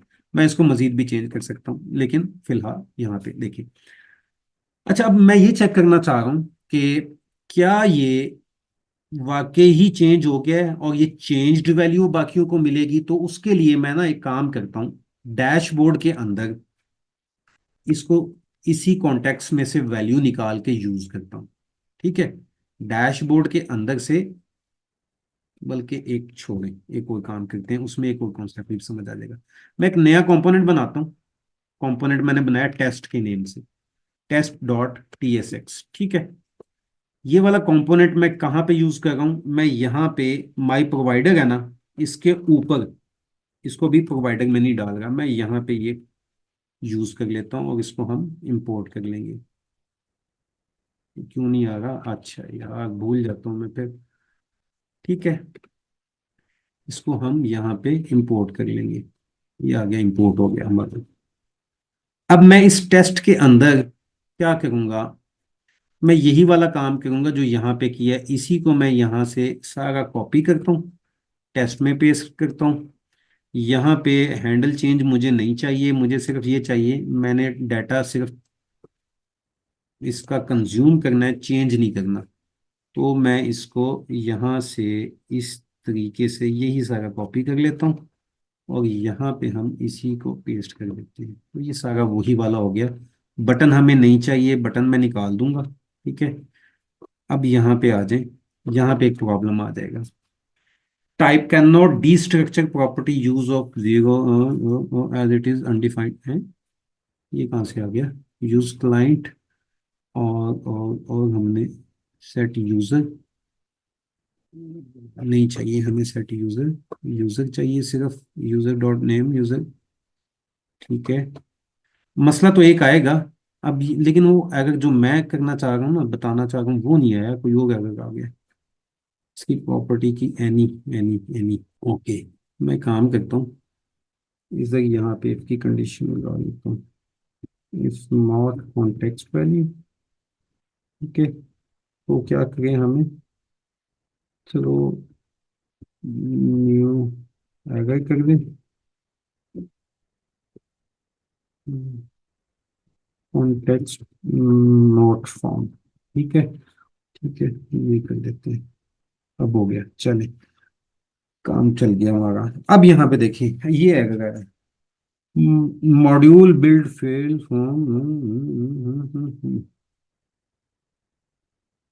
ये है, context not found. Context not found ये क्यों आ गए? तो बता सकता है ये कॉन्टेक्स्ट नॉट फाउंड क्यों आ गए? चले मैं बताता हूँ, पेज में आए। हमने क्या किया, हम ये टेस्ट में देखें कॉन्टेक्स्ट को यूज कर रहे हैं, जो कॉन्टेक्स्ट क्रिएट किया हमने यहाँ पे। लेकिन मैंने एक आपको बात बताई थी यहाँ पे कि कॉन्टेक्स्ट वो ही यूज कर सकते हैं जो प्रोवाइडर के अंदर होंगे। मैंने यहाँ पे इसको प्रोवाइडर के अंदर नहीं रखा, जानबूझ के नहीं रखा। ठीक है, मैंने इसको जानबूझ के नहीं रखा ताकि ये एरर हमें पता चले। तो मैं इसको अब क्या करूंगा, मैं अगर इसको प्रोवाइडर के अंदर कर दूंगा, अब ये देखें, अब ये मेरा कंपोनेंट रेंडर हो जाएगा। ठीक है, और यहाँ पे यूजर डिटेल्स आ गई। ये मेरा वो वाला कंपोनेंट था, आ, आपका टेस्ट वाला। यहाँ पे मैं टेस्ट की जगह टेस्ट, इसको मैं टेस्ट कर देता हूँ, यूजर डिटेल्स कर दे, टेस्ट कंपोनेंट। ठीक है, और जो चीज मैं यहाँ आपको दिखाना चाह रहा हूँ वो ये है कि ये मैंने इसको देखें रिफ्रेश किया। अब जब मैं यहाँ पे अपने यूजर डिटेल में चेंज करता हूँ ना, जो कॉन्टेक्स्ट में स्टेट है, तो वो रिफ्लेक्ट हो रही है बाकी कंपोनेंट्स में भी जो उस कॉन्टेक्स्ट को यूज कर रहे हैं। यहाँ पे देखें, यहाँ पे वो चेंज हुई स्टेट, तो वो रिफ्लेक्ट कहाँ पे भी होगी, हमारे टेस्ट कंपोनेंट में भी होगी। इस पॉइंट की समझ आ गई गाइस? ये चीज क्लियर होगी? सर बिलाल इसको भाई, जरा थोड़ा। मैं बताता हूँ बिलाल भाई, थोड़ा सा। जी समझ आ गई नहीं, है बिल्कुल, कि अपने हायरार्की मैं, में से बाहर जाके। जी मैंने ना, देखिए पहले टेस्ट को ना बाहर रखा था प्रोवाइडर से, तब टेस्ट काम नहीं कर रहा था। क्यों? क्योंकि ये उस कॉन्टेक्स्ट के अंदर ही नहीं है जिस कॉन्टेक्स्ट को ये यूज कर रहा है। सही हो गया, ये उस कॉन्टेक्स्ट के अंदर है ही नहीं जिसको ये यूज कर रहा है। मैंने फिर इसको क्या किया, मैंने इसको प्रोवाइडर के अंदर ही कर दिया। जो कॉन्टेक्स्ट प्रोवाइडर है ना हमारा, उसके मैंने अंदर ले आया हूं। अब ये जो है ना, कॉन्टेक्स्ट की एक्सेस इसको मिल जाएगी। अब ये इस कॉन्टेक्स्ट को यूज कर सकता है जो हमने क्रिएट किए। अब जब ये इस कॉन्टेक्स्ट को यूज करेगा तो यहां पे हम सिर्फ इसको वैल्यूज दिखा रहे हैं। ठीक है, टेस्ट कंपोनेंट में। जबकि जो एक्चुअल हमारा कंपोनेंट था वो ये कंपोनेंट था जो क्या कर रहा है, उस कॉन्टेक्स्ट को चेंज भी कर रहा है, उस कॉन्टेक्स्ट की जो उस स्टेट को चेंज कर रहा है। कॉन्टेक्स्ट एक्चुअल में क्या है, स्टेट ही है। मैं इसको रिफ्रेश करता हूं, अब मैं इसको देखें, दोनों पे रेहान है। इनिशियली जो रेंडर हुआ है ये फर्स्ट रेंडर है ना, जो हमारी रिफ्रेश पे फर्स्ट रेंडर रेहान। मैं चेंज यूजर करता हूं, अब शाहिद यहाँ पे चेंज हो गया। यही शाहिद टेस्ट कंपोनेंट में भी रिफ्लेक्ट हो गया। ठीक है, यानी ये जो चेंज डैश ये यूजर डिटेल्स के कंपोनेंट में की हमने, वो एक्चुअल में जो ग्लोबल कॉन्टेक्स्ट है हमारा, जो क्रिएट किया हुआ है हमने कॉन्टेक्स्ट, वो चेंज उसमें भी रिफ्लेक्ट होगी। और उसने क्या किया, जितने भी कंपोनेंट्स उस कॉन्टेक्स्ट को यूज कर रहे थे और उस कॉन्टेक्स्ट की उस स्टेट को यूज कर रहे थे, सॉरी, उसने उनमें भी वो चेंज रिफ्लेक्ट करवा दी। तो हम यहां पे जो चैलेंज की बात कर रहे थे ना, कि जब ये कंपोनेंट 5 डाटा को अपडेट कर देगा, तो ये वापस हमें होम पेज पे पहले भेजना पड़ेगा, कोई हुक यूज करके। यूज कॉल बैक हुक भी यूज की जा सकती है। फिर होम पेज क्या करेगा, दोबारा से इनको भेजेगा जो जो ये वैल्यू यूज करें। हमने यूज कॉन्टेक्स्ट हुक यूज की, तो एक हमारा ये प्रॉप ड्रिलिंग वाला प्रॉब्लम सॉल्व हो गया। दूसरा हमारा ये जो हमने सारा साइकिल कर गए थे, इससे बच गए। हमने सिर्फ एक यहां पे एक ग्लोबली एक बना ली हमने, स्टेट बना ली, कॉन्टेक्स्ट को समझें, स्टेट बना ली। वो स्टेट किस किस को डाटा प्रोवाइड कर रही है? जो जो कंपोनेंट्स उसके अंदर गैप हुए हुए हैं, उसके प्रोवाइडर में जो गैप हुए हुए हैं, ठीक है। अब जो उसके प्रोवाइडर में गैप है, उनको उसके लेटेस्ट डाटा से एक्सेस है। जो भी कंपोनेंट उस डाटा को, उस स्टेट को चेंज करेगा ना, जैसे ये कंपोनेंट चेंज करेगा, तो यहां कंपोनेंट वन भी रीरेंडर होगा और आपको लेटेस्ट डाटा दिखाएगा।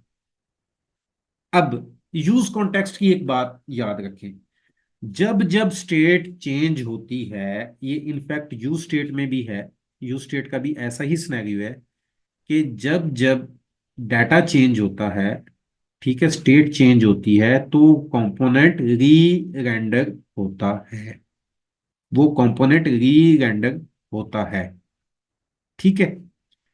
अब मैं क्विकली काम एक करूंगा, मुझे ना थोड़ा सा यहां तक क्लियर है ना, ये काम हमारा हो गया है। अब थोड़ा सा मैं ना एक आपको ये डॉक्यूमेंटेशन आप देख लीजिएगा, इसमें कुछ एग्जांपल हैं, इसमें दो चार एग्जांपल्स हैं, मैं आपको बता देता हूँ हमने क्या क्या कर लिया है। हमने एक तो passing data deeply into the tree, ये कर लिया है।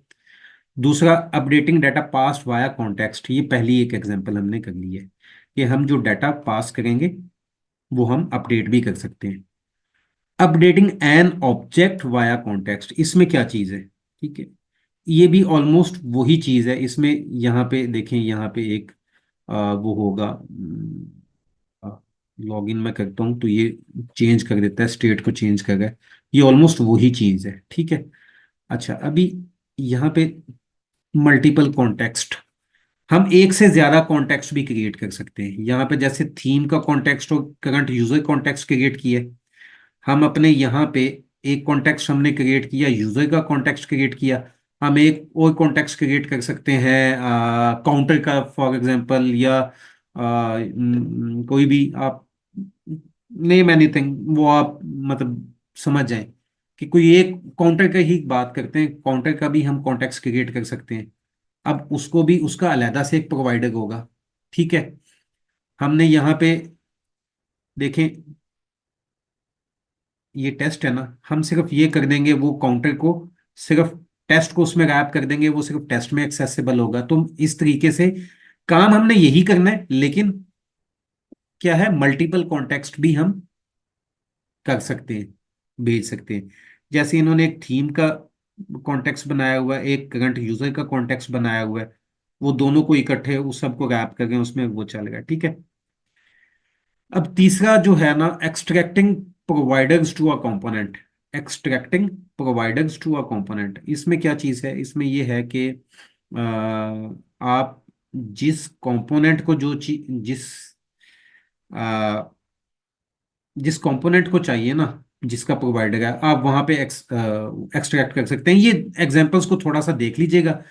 सिर्फ ये वाली जो है ना, आपको ये यूज रिड्यूसर, क्योंकि रिड्यूसर एक हुक है, ये थोड़ी कॉम्प्लेक्स है, बाकी यहाँ तक सिंपल है। ये आप देख लीजिएगा, यहाँ से पढ़ लें, as you app goes it is expected that you will have a pyramid of context closer to the root of your app. There is nothing wrong with that, however if you dislike the nesting aesthetically you can extract the providers into a single component। ये वही काम है जो हमने पहले किया है। देखें, वो ये कह रहा है कि अगर आप मल्टीपल कॉन्टेक्ट्स भेजते हैं ना, तो एक कॉन्टेक्ट, एक प्रोवाइडर आप यहाँ देंगे, फिर दूसरा प्रोवाइडर यहाँ, फिर तीसरा यहाँ, तो ये बहुत सारे प्रोवाइडर बन जाएंगे। तो आप क्या करेंगे, ये सारे प्रोवाइडर को ना एक किसी कंपोनेंट में कर लें, एक अलग से कंपोनेंट बना लें, उसमें आप कर लें, तो ये आपकी क्लीन रहेगी। तो हमने ये काम पहले से किया हुआ है, ये प्रोवाइडर का हमने सेपरेट बना के और हमने यहाँ पे यूज किया हुआ है। अब इस माई प्रोवाइडर में चार और प्रोवाइडर कॉन्टेक्ट बना लें और प्रोवाइडर आ जाएंगे उसके, हम यहाँ पे सिर्फ माई प्रोवाइडर देंगे, तो बाकी कुछ भी नहीं होगा, ठीक है। तो ये तो हमारा यहाँ पे, इसको आप थोड़ी सी डॉक्यूमेंटेशन देख लीजिएगा, यहाँ तक एक काम हो गया। अब आगे ना मैं आपको एक रेंडर की कुछ बताना चाह रहा हूँ, फिर आपको बताऊंगा कि रिडक्स क्यों यूज करते हैं हम, ठीक है। अब एक तो मैं ये नहीं चाहिए मुझे, ठीक है, दूसरा मुझे ये प्रॉप्स भी नहीं देनी। अब मैं करना क्या चाह रहा हूँ, इनफैक्ट पहले ये बता देता हूँ। देखें, अभी तो हम क्या कर रहे थे, होम में ये डाटा था, ऐसी भी पॉसिबिलिटी हो सकती है हमारे पास कि यूजर डिटेल में ही डाटा हो, ठीक है, कोई कंपल्शन नहीं है। देखें, अभी तक हम ये बात कर रहे थे कि हमारे होम पेज में यहाँ पे डाटा है, ठीक है, वो हमने पास करना है, प्रॉप डिलिंग करनी है। एक तो ये इशू हमारा रिजॉल्व हो गया है। अब दूसरा एक सिनेरियो है कि हो सकता है कि हमारे कंपोनेंट 5 में ही डाटा, यहाँ पे डाटा आ गया है, कोई फैच एपीआई के थ्रू आ गया है। अब ये, अगर यहाँ पे डाटा हम कंपोनेंट 5 में फैच कर रहे हैं, ठीक है, और उसको कुछ और कंपोनेंट्स को भी चाहिए, तो वो बड़ा मुश्किल काम हो जाता है कि हम वो इसको दें फिर इसको दें। तो हम क्या कर सकते हैं, यही यूज कॉन्टेक्स्ट के थ्रू इनको भी चला जाएगा। तो वो मैं आपको करके दिखाना चाह रहा हूं कि अब हम यहाँ पे होम पेज से डाटा खत्म कर देंगे, हम यूजर डिटेल में ही डाटा लाएंगे, ठीक है, और वहीं पे यूज करके, और ये मैं आपको दिखाऊंगा कि टेस्ट जो डैशबोर्ड जो यूजर डिटेल से बाहर है, यानी एक्चुअल में टेस्ट कहाँ पे फॉल कर गए। एक्चुअल में टेस्ट को जो हमने क्रिएट किया है वो यहाँ पे क्रिएट किया है, एक मिनट, वो यहाँ पे क्रिएट किया है। वो डैशबोर्ड का सिबलिंग है, ठीक है, वो डैशबोर्ड का सिबलिंग है, और क्या है, होम का चाइल्ड है। इससे कोई लेना देना ही नहीं बन रहा, नजर आ गया कोई लेना देना यहाँ पे यूजर, ये यूजर डिटेल से कोई लेना देना इसका नजर ही नहीं आ रहा आपको, ठीक है। जो डैशबोर्ड का तो समझ आती है, होम का भी समझ आती है कि ग्रैंड पेरेंट है, लेकिन टेस्ट का समझ नहीं आती ना। तो मैं आपको यही बताना चाह रहा हूँ कि यूजर डिटेल में हम डाटा यहाँ पे हमारे पास होगा, इस कंपोनेंट में डाटा हम कॉन्टेक्स्ट एपीआई के थ्रू टेस्ट में भी वो डाटा यूज कर सकते हैं, ठीक है। ये दिखाना चाह रहा हूँ मैं, करें इसको या थक गए। चले, मुझे ना एक तो यहाँ से ये डाटा नहीं चाहिए, ये अब मैं सीधा इसको लेके जाऊंगा उधर। मैं इसको कमेंट कर देता हूँ। जब ये डाटा नहीं चाहिए तो मुझे ये प्रॉप भी नहीं देनी, इसको भी ख़त्म कर देता हूँ। और क्या, इस प्रॉप को यहाँ से भी ख़त्म कर देता हूँ। यहाँ पे भी ये प्रॉप नहीं आ रही, और यहाँ पे भी नहीं आ रही। ये काम तो हो गया हमारा यहाँ पे। अब यूज स्टेट में कह रहा है कि वो इसको एक देनी पड़ती है, तो हम इसको इनिशियली क्या दे देते हैं, नल दे देते हैं। नल आ गई, ठीक है। अब नल जब दी हमने यहाँ पे, ये तंग करने लग गया कि यार ये जो आपकी यहाँ पे टाइप्स है ना कॉन्टेक्स्ट की, अब ये हमें चेंज करनी पड़ेंगी। यहाँ पे हमने टाइप्स बनाई थी, इसमें यूजर है तो इसको हम नल और यूजर कर देते हैं। अभी भी नहीं खुश हुआ, तो हम यहाँ पे भी नल और यूजर कर देते हैं। अभी भी नहीं खुश हुआ, ठीक है। तो मैं एम्प्टी दे दूं, फिर भी मसला आएगा। यहाँ पे ये सिर्फ हमने करना है यूजर, और ये इसकी टाइप भी तो देनी थी, इसकी हमने नहीं दी, इसकी हमने नहीं दी, इसको नल किया, सारा ठीक हो गया, ठीक है। यहाँ पे ये यूज स्टेट है ना, अब यहाँ पे भी तो यूजर है ना, तो उसको भी बताना है कि यार ये यूजर नल भी हो सकता है। हमने यहाँ पे जब किया, किधर गई टाइप, जब यहाँ पे हमने किया तो वो वहाँ पे भी हो गया, ठीक है। अब मैंने यहाँ से वो डाटा निकाल दिया, अब मैं इसको लेके जाता हूँ यूजर डिटेल में। यहाँ पे मैं क्या करता हूँ, ऊपर आ जाए, इसको मैं कॉन्स्ट यूजर वन कर दूंगा, इज इक्वल टू, दोबारा क्यों टाइप करेंगे, इसी को कॉपी पेस्ट कर लेते हैं,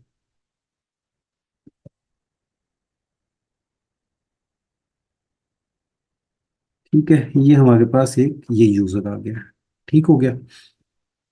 और हैंडल चेंज में क्या होगा, यहाँ पे हैंडल चेंज में हमें इधर यूज इफेक्ट, यहाँ पे यूज इफेक्ट हम यूज करते हैं, यूज इफेक्ट, ये आ गया, इसको इंपोर्ट कर लेते हैं। और यहाँ पे मैं क्या करूँगा, एक फंक्शन बना लेता हूँ, गेट गेट यूजर के नेम से, और इसको रिटर्न यूजर डॉट वन, इसको हम ये करेंगे सेट यूजर, और इसके अंदर यूजर वन कर देंगे, ठीक है। और इस रिटर्न को यहाँ से मैं ख़त्म कर दूंगा, और इस तरह यहाँ पे। अभी प्रॉब्लम पता क्या है, प्रॉब्लम मैं आपको बता देता हूँ मैं करना क्या चाह रहा हूँ। देखिए मेरा जो है ना फर्स्ट रेंडर जो है, पहला रिफ्रेश किया, इसमें डाटा ही नहीं आ रहा। वो क्यों नहीं आ रहा? अभी कोई डाटा है ही नहीं। मैंने यहाँ पे देखें नल दिया हुआ है।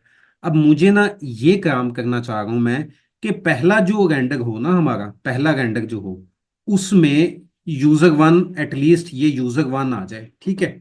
तो मैं ये काम इनफैक्ट करना चाह रहा हूँ। यूज इफेक्ट, इसमें क्या होता है, एक हमारे पास होता है कॉल बैक फंक्शन, ठीक है। ये आ गया, ये हो गया सही। यूज इफेक्ट मैंने यूज किया साइड इफेक्ट के लिए, यानी जब पहले फर्स्ट रेंडर होगा ना ये कंपोनेंट, फर्स्ट टाइम रेंडर होगा ये वाला कंपोनेंट, तो क्या करेगा, ये गेट यूजर को कॉल करेगा। गेट यूजर हमारा क्या है, ये वाला। गेट यूजर क्या करेगा, गेट यूजर का फंक्शन यूजर को सेट, यूजर वन को सेट यूजर की स्टेट में सेट कर देगा। जो हमारी स्टेट ऊपर यहाँ पे है, ये किधर स्टेट है हमारी, ये वाली स्टेट, इसमें यूजर को सेट कर देगा, ठीक है। अब हम देखते हैं कि आ गया डाटा, ठीक हो गया, आ गया, यूजर भी चेंज हो गया, ठीक है। अब हम क्या, हमारा डाटा इसमें है, इस फंक्शन में है, ठीक है। अब ये गेट यूजर इनफैक्ट आप एपीआई में भी यहाँ से कॉल कर सकते हैं, फैच यूज कर सकते हैं यहाँ आप, ठीक है। तो वहां पे वो सेट कर देगा, सेट यूजर में वो डाटा सेट कर देगा, तो वो कॉन्टेक्स्ट में चला जाएगा। अब मुझे एक हैंडल चेंज में आना है यहाँ पे। पहले घंटे पे यही आ जाएगा। उसके बाद अगर user dot ID is equal to one है अगर, ठीक है, तो क्या हो, ये वाला है। अदरवाइज क्या हो हमारे पास, यूजर वन आ जाए, ठीक है, ताकि दोनों चेंज हो जाए।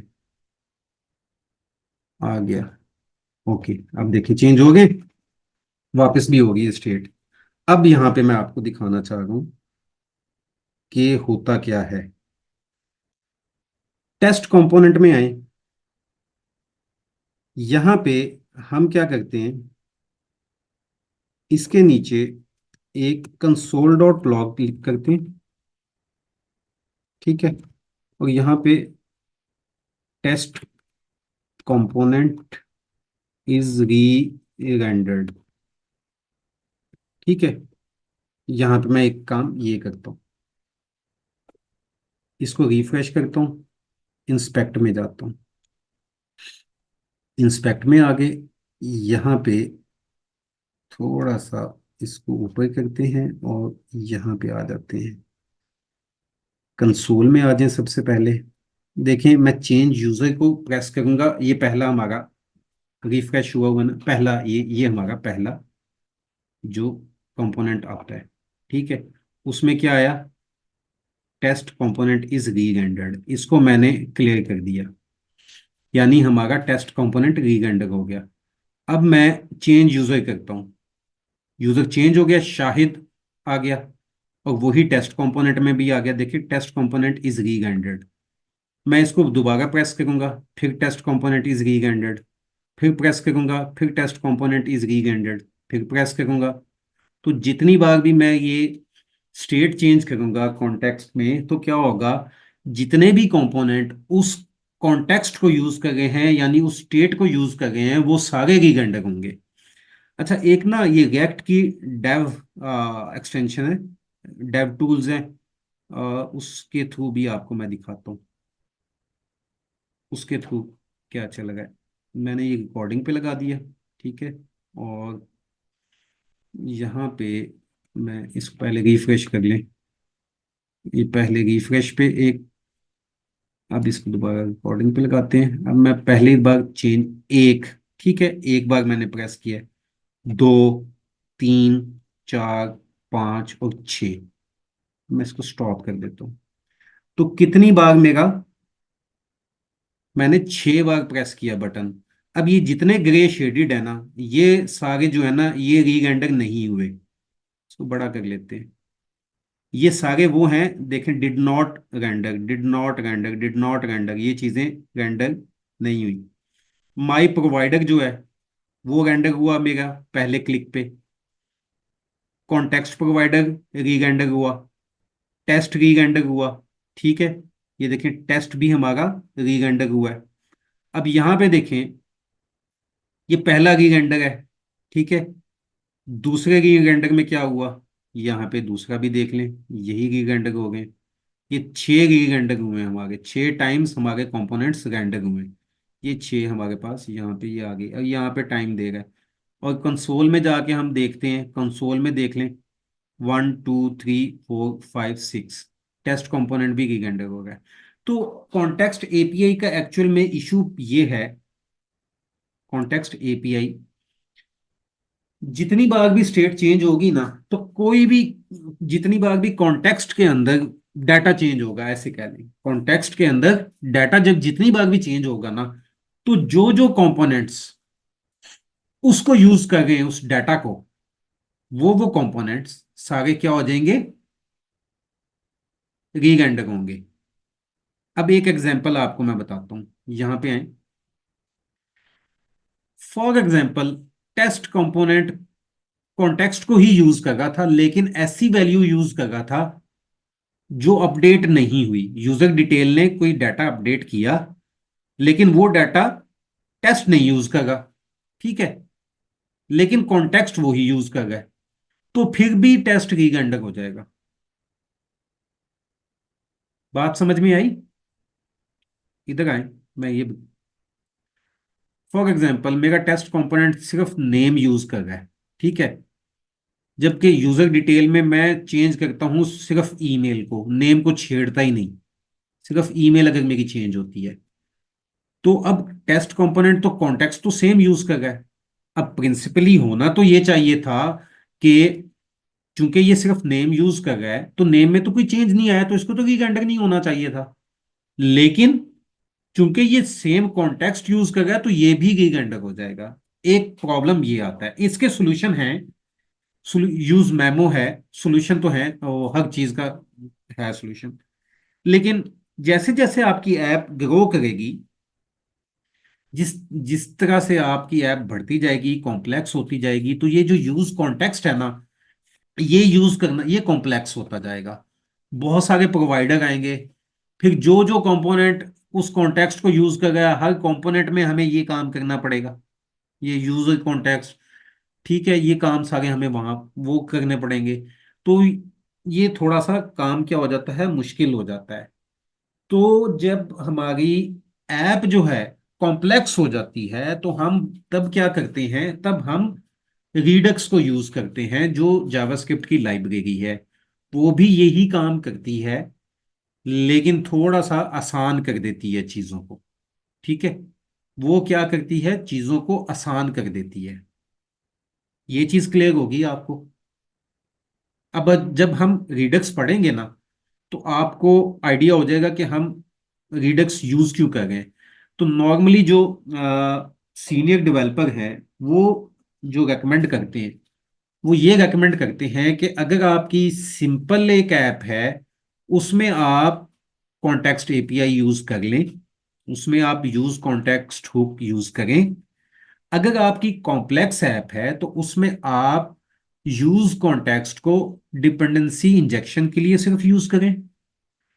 बाकी आप काम जो है, ये वाला जो डाटा पास करना, ग्लोबल स्टेट स्टेट मैनेजमेंट करना, वो आप रिडक्स के थ्रू करें, जो एक्चुअल में जिसको हम state management, purely state management library है। रिडक्स जो है प्योरली स्टेट मैनेजमेंट लाइब्रेरी है, वो स्टेट को मैनेज करती है ग्लोबली, ठीक है। तो ये हमारा हो गया यूज कॉन्टेक्स्ट। अब इसमें ना एक मैं आपको बात बता रहा था कि कॉन्टेक्स्ट एपीआई भी कहते हैं इसको। पहले क्या होता था, पहले ये होता था कि हम जैसे यहाँ पे प्रोवाइडर है ना, यूज कॉन्टेक्स्ट नहीं होती थी हुक, ठीक है, प्रोवाइडर है यहाँ पे। इसी तरह से जहाँ पे हमें यूज करना होता था ना, ये यूज कॉन्टेक्स्ट हुक तो होती नहीं थी, तो हमें यहाँ पे कंज्यूमर बनाना पड़ता था, ठीक है। और अगर दो प्रोवाइडर हैं, तो वो कंज्यूमर के अंदर कंज्यूमर बनाना पड़ता था। वो बड़ा एक ना, मतलब बहुत अजीब सी नेस्टिंग हो जाती थी, और बड़ी तकलीफ दे चीज थी। तो उसके बाद यूज कॉन्टेक्स्ट हुक आया, तो यूज कॉन्टेक्स्ट हुक हम अब यूज करते हैं कंज्यूम करने के लिए, ठीक है। उसमें कॉन्टेक्स्ट एपीआई में क्रिएट वैसे ही करते थे, सारा काम वैसे ही करते थे ऑलमोस्ट। बस यहाँ पे कंज्यूमर यूज करते थे, यूज कॉन्टेक्स्ट नहीं यूज करते थे। अब यहाँ पे हम क्या करते हैं उसकी जगह पे, जहां पे ये डाटा कंज्यूम करना हो, यूज कॉन्टेक्स्ट यूज करते हैं। ठीक है। तो अब आपको चीजें क्लियर हुई? अब कोई क्वेश्चन है तो पूछ लें। मुझे पता है ये बड़ा सीरियस किस्म का, थोड़ा सा कॉम्प्लेक्स टॉपिक है, और इसको आप एक दो बार देखेंगे, प्रैक्टिस करेंगे खुद, तो फिर बातें समझ में आएंगी। डॉक्यूमेंटेशन पढ़ेंगे फिर चीज़ें समझ में आएंगी, और अदरवाइज मुश्किल तो है ये। क्वेश्चन है तो पूछ लें, फिर अदरवाइज वाइंड अप करते हैं। ठीक है, समझ में आ गई ये चीजें। एक तो आपने ये जो कहा है कि डिपेंडेंसी इंजेक्शन के लिए, तो डिपेंडेंसी इंजेक्शन वाला जो आपका पॉइंट है उसको कवर करता है जो हमने शुरू में दो इश्यूज पढ़े थे, एक ड्रिलिंग का और नहीं, दूसरा मैं डेटा अपडेट। वो एक्चुअली डिपेंडेंसी इंजेक्शन जो है ना, वो वो समथिंग एल्स। वो क्या है कि जैसे आप की कोई आउटसाइड द ऐप, जैसे ऑथ आप यूज करते हैं, कोई लाइब्रेरी ऐसी यूज करते हैं, ठीक। जैसे आप थीम, जो set theme, theme set theme, light और डार्क थीम वो करते हैं, तो वो एक्चुअली एक्चुअल में होता है डिपेंडेंसी इंजेक्शन। इनफैक्ट ये भी आप कह सकते हैं कि ये जो हम डाटा पास कर रहे हैं ये डिपेंडेंसी इंजेक्शन है ये, लेकिन इसको हम इम्प्लिसिट कह सकते हैं कि ये इम्प्लिसिट डिपेंडेंसी इंजेक्शन है। तो ये यूज कॉन्टेक्स्ट, अब एक तो प्रॉप डिगलिंग वाला काम जो है वो हमारा इशू रिजॉल्व करता है। दूसरा, अगर स्टेट अपडेट हुई है तो वो स्टेट मैनेज कर रहा है। और तीसरा काम क्या कर रहा है, तीसरा काम ये कर रहा है, ये ग्लोबली जो है ना स्टेट को मैनेज कर रहा है। और जो कंपोनेंट्स इसके प्रोवाइडर में रैप हैं, यानी जो जो इसका कॉन्टेक्स्ट, वो कॉन्टेक्स्ट यूज कर रहे हैं, वो उनको वो स्टेट प्रोवाइड कर देता है डायरेक्टली। ठीक है, ये काम करता है। मैंने यहाँ पे ना एक ये बनाई थी, वो इसी, देखें, पहले हम यहाँ पे होम में डाटा लेके आ गए थे। ठीक है, उसमें तो समझ आती है कि डैशबोर्ड में ये प्रॉप्स इस तरीके से पास हो गई हैं। लेकिन जब यहाँ से मैं ये रिमूव कर देता हूँ, जब हमारा डाटा ही हम फैच कर रहे हैं यूजर डिटेल में, उस डाटा को हमने अपनी कंपोनेंट ट्री में ऊपर के लेवल में कहीं यूज करना है, तो उस काम को कैसे करें, उसके लिए थोड़ा सा कॉम्प्लेक्स हुक्स यूज करके वो होता है। लेकिन यूज कॉन्टेक्स्ट उसको बड़ा इजीली कर देता है, जैसे अभी हमने किया है। हमने यहाँ पे यूजर डिटेल में ही डाटा, यहाँ पे देखें, ये कॉन्स्ट यूजर वन यहाँ पे, और यूजर टू को हम यहाँ पे सेट कर रहे हैं। ठीक है, गेट यूजर के थ्रू यहाँ पे अगर आप फैच का कोई इसको एसिंक फंक्शन बना लें और यहाँ पे फैच यूज कर लें, ठीक है, तो आप इसी में फैच कर गए ना यूजर डिटेल्स में, यहीं पे फैच कर गए आप डाटा। अब ये डाटा फैच हो गया है, लेकिन जो कॉन्टेक्स्ट है उसमें ये अपडेट हो गया है, वो उसकी स्टेट अपडेट हो गई है। और उस कॉन्टेक्स्ट को जो जो यूज कर गया है, टेस्ट यूज कर गया है ना उसको, वो टेस्ट क्या है उसको एक्सेस कर सकता है उस डाटा को। इसी तरीके से वो डैशबोर्ड भी हमने रैप किया हुआ था, इसमें देखें, यहाँ पे डैशबोर्ड भी रैप किया हुआ है, डैशबोर्ड भी यूज कर सकता है।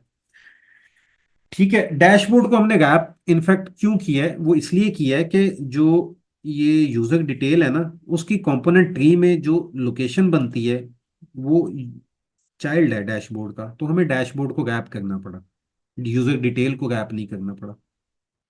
उससे नहीं कर सकते थे ना, क्योंकि होम में यूजर डिटेल उस तरह नहीं है। हमारी जो लॉजिक थी वो इसी तरह थी कि डैशबोर्ड के अंदर हमने यूजर डिटेल बनाया हुआ है।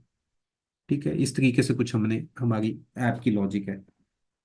कोई लॉजिक आपकी अगर होगी डायरेक्टली उसमें डैशबोर्ड में नहीं यूज होगा, यहाँ पे अगर मैं इसको कमेंट कर दूं, ठीक है, ये डैशबोर्ड में यूज नहीं होगा, तो आप यहाँ पे डैशबोर्ड को निकाल दें, इसकी जगह आप क्या कर सकते हैं, आप इसकी जगह मैं इसको इंपोर्ट करके यूजर डिटेल कर लूंगा, यूजर डिटेल्स। ठीक है, और ये इंपोर्ट हो जाएगा, तो यहाँ पे भी यूज कर सकते हैं। अब हमारी लेकिन लॉजिक चेंज हो जाएगी। इसको बंद करते हैं। यहाँ पे देखें वो डैशबोर्ड ही हमने अराइव कर दिया, ये यूजर डिटेल आ गया। ठीक है, तो वो मैंने इसलिए थोड़ा सा किया, किस लिए था, इसको मैं कंट्रोल जी करता हूँ, यहाँ पे इसको ले आता हूँ डैशबोर्ड में, यहाँ से इसको वापस ले आता हूँ। वो मैंने आपको ये दिखाने के लिए वो किया था काम। इसको क्या हो गया, ये डैशबोर्ड है हमारा, और ये यूज़र डिटेल है, और ये हमारा पेज है। इसके अंदर डैशबोर्ड है, इसके अंदर सारे काम हैं। इसको रिफ्रेश करते हैं तो ये कोई गड़बड़ होगी, वो मैं देख लूँगा, सेट कर लूँगा। तो इसलिए मैंने इसको यहाँ पे डैशबोर्ड को यूज़ किया था। तो ये चीज़ क्लियर होगी। जी, ये वाली क्लियर हो गई है। इसके अलावा एक और चीज मैंने पूछनी थी कि अभी जब हम लोग डेटा यूजर से आ रहा है, यूजर डिटेल से, हम्म। यानी जो इंजेक्ट हो रहा है डेटा, तो उसको हमें प्रोवाइडर नहीं, इसको नहीं करना चाहिए। यहाँ इसमें। जी जी। लेकिन हमने प्रोवाइडर उसको जो होम पेज है उसमें यूज, ये इधर यहाँ पे ये सब कुछ सेट किया हुआ है।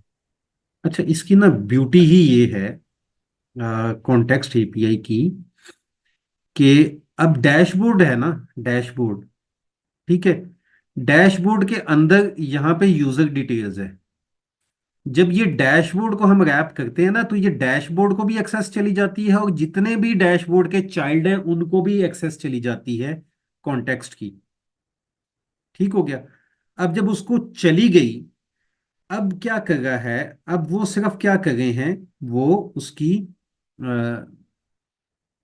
अच्छा ये था हमारा, मैं कोई और देख रहा था, पता नहीं मैं कौन सी देख रहा था। अच्छा, वो क्या करते हैं, वो जो कॉन्टेक्स्ट एपीआई है ना हमारी, कॉन्टेक्स्ट वो स्टेट है, वो यूजर डिटेल तो उसमें डाटा डायरेक्टली कर रहा है। देखें, मैं फिर इधर से आते हैं, अब समझ आ जाएगी होपफुली। ये है ना हमारा, ये कंपोनेंट 5 जो है ना, ये बेचारा रेहान है, सबसे एंड पे है, ठीक है। अब ये देखता है कि जिया साहब, बल्कि यही कहता है कि यार क्लास एक होनी चाहिए, ठीक है, एक इंफॉर्मेशन पास करता है। अब ये तो यहाँ ऐसे ऐसे पास करता सबको, ये क्या करता है, व्हाट्सएप ग्रुप में मैसेज कर देता है, ठीक है। वो व्हाट्सएप ग्रुप क्या है, कॉन्टेक्स्ट एपीआई। तो उस व्हाट्सएप ग्रुप से सारे क्या हैं, जिस जिसको वो चाहिए, जो जो उस व्हाट्सएप ग्रुप में, वो एक्सेस कर सकते हैं। Simple is that. ठीक हो गया। चलें, वो टाइम खत्म हो गया, लेस देन अ मिनट, और ये बंद हो जाएगी किसी भी टाइम, तो इंशाल्लाह फिर जी देखेंगे। जी। कोई क्वेश्चन हुए तो फिर बता दीजिएगा, ठीक है।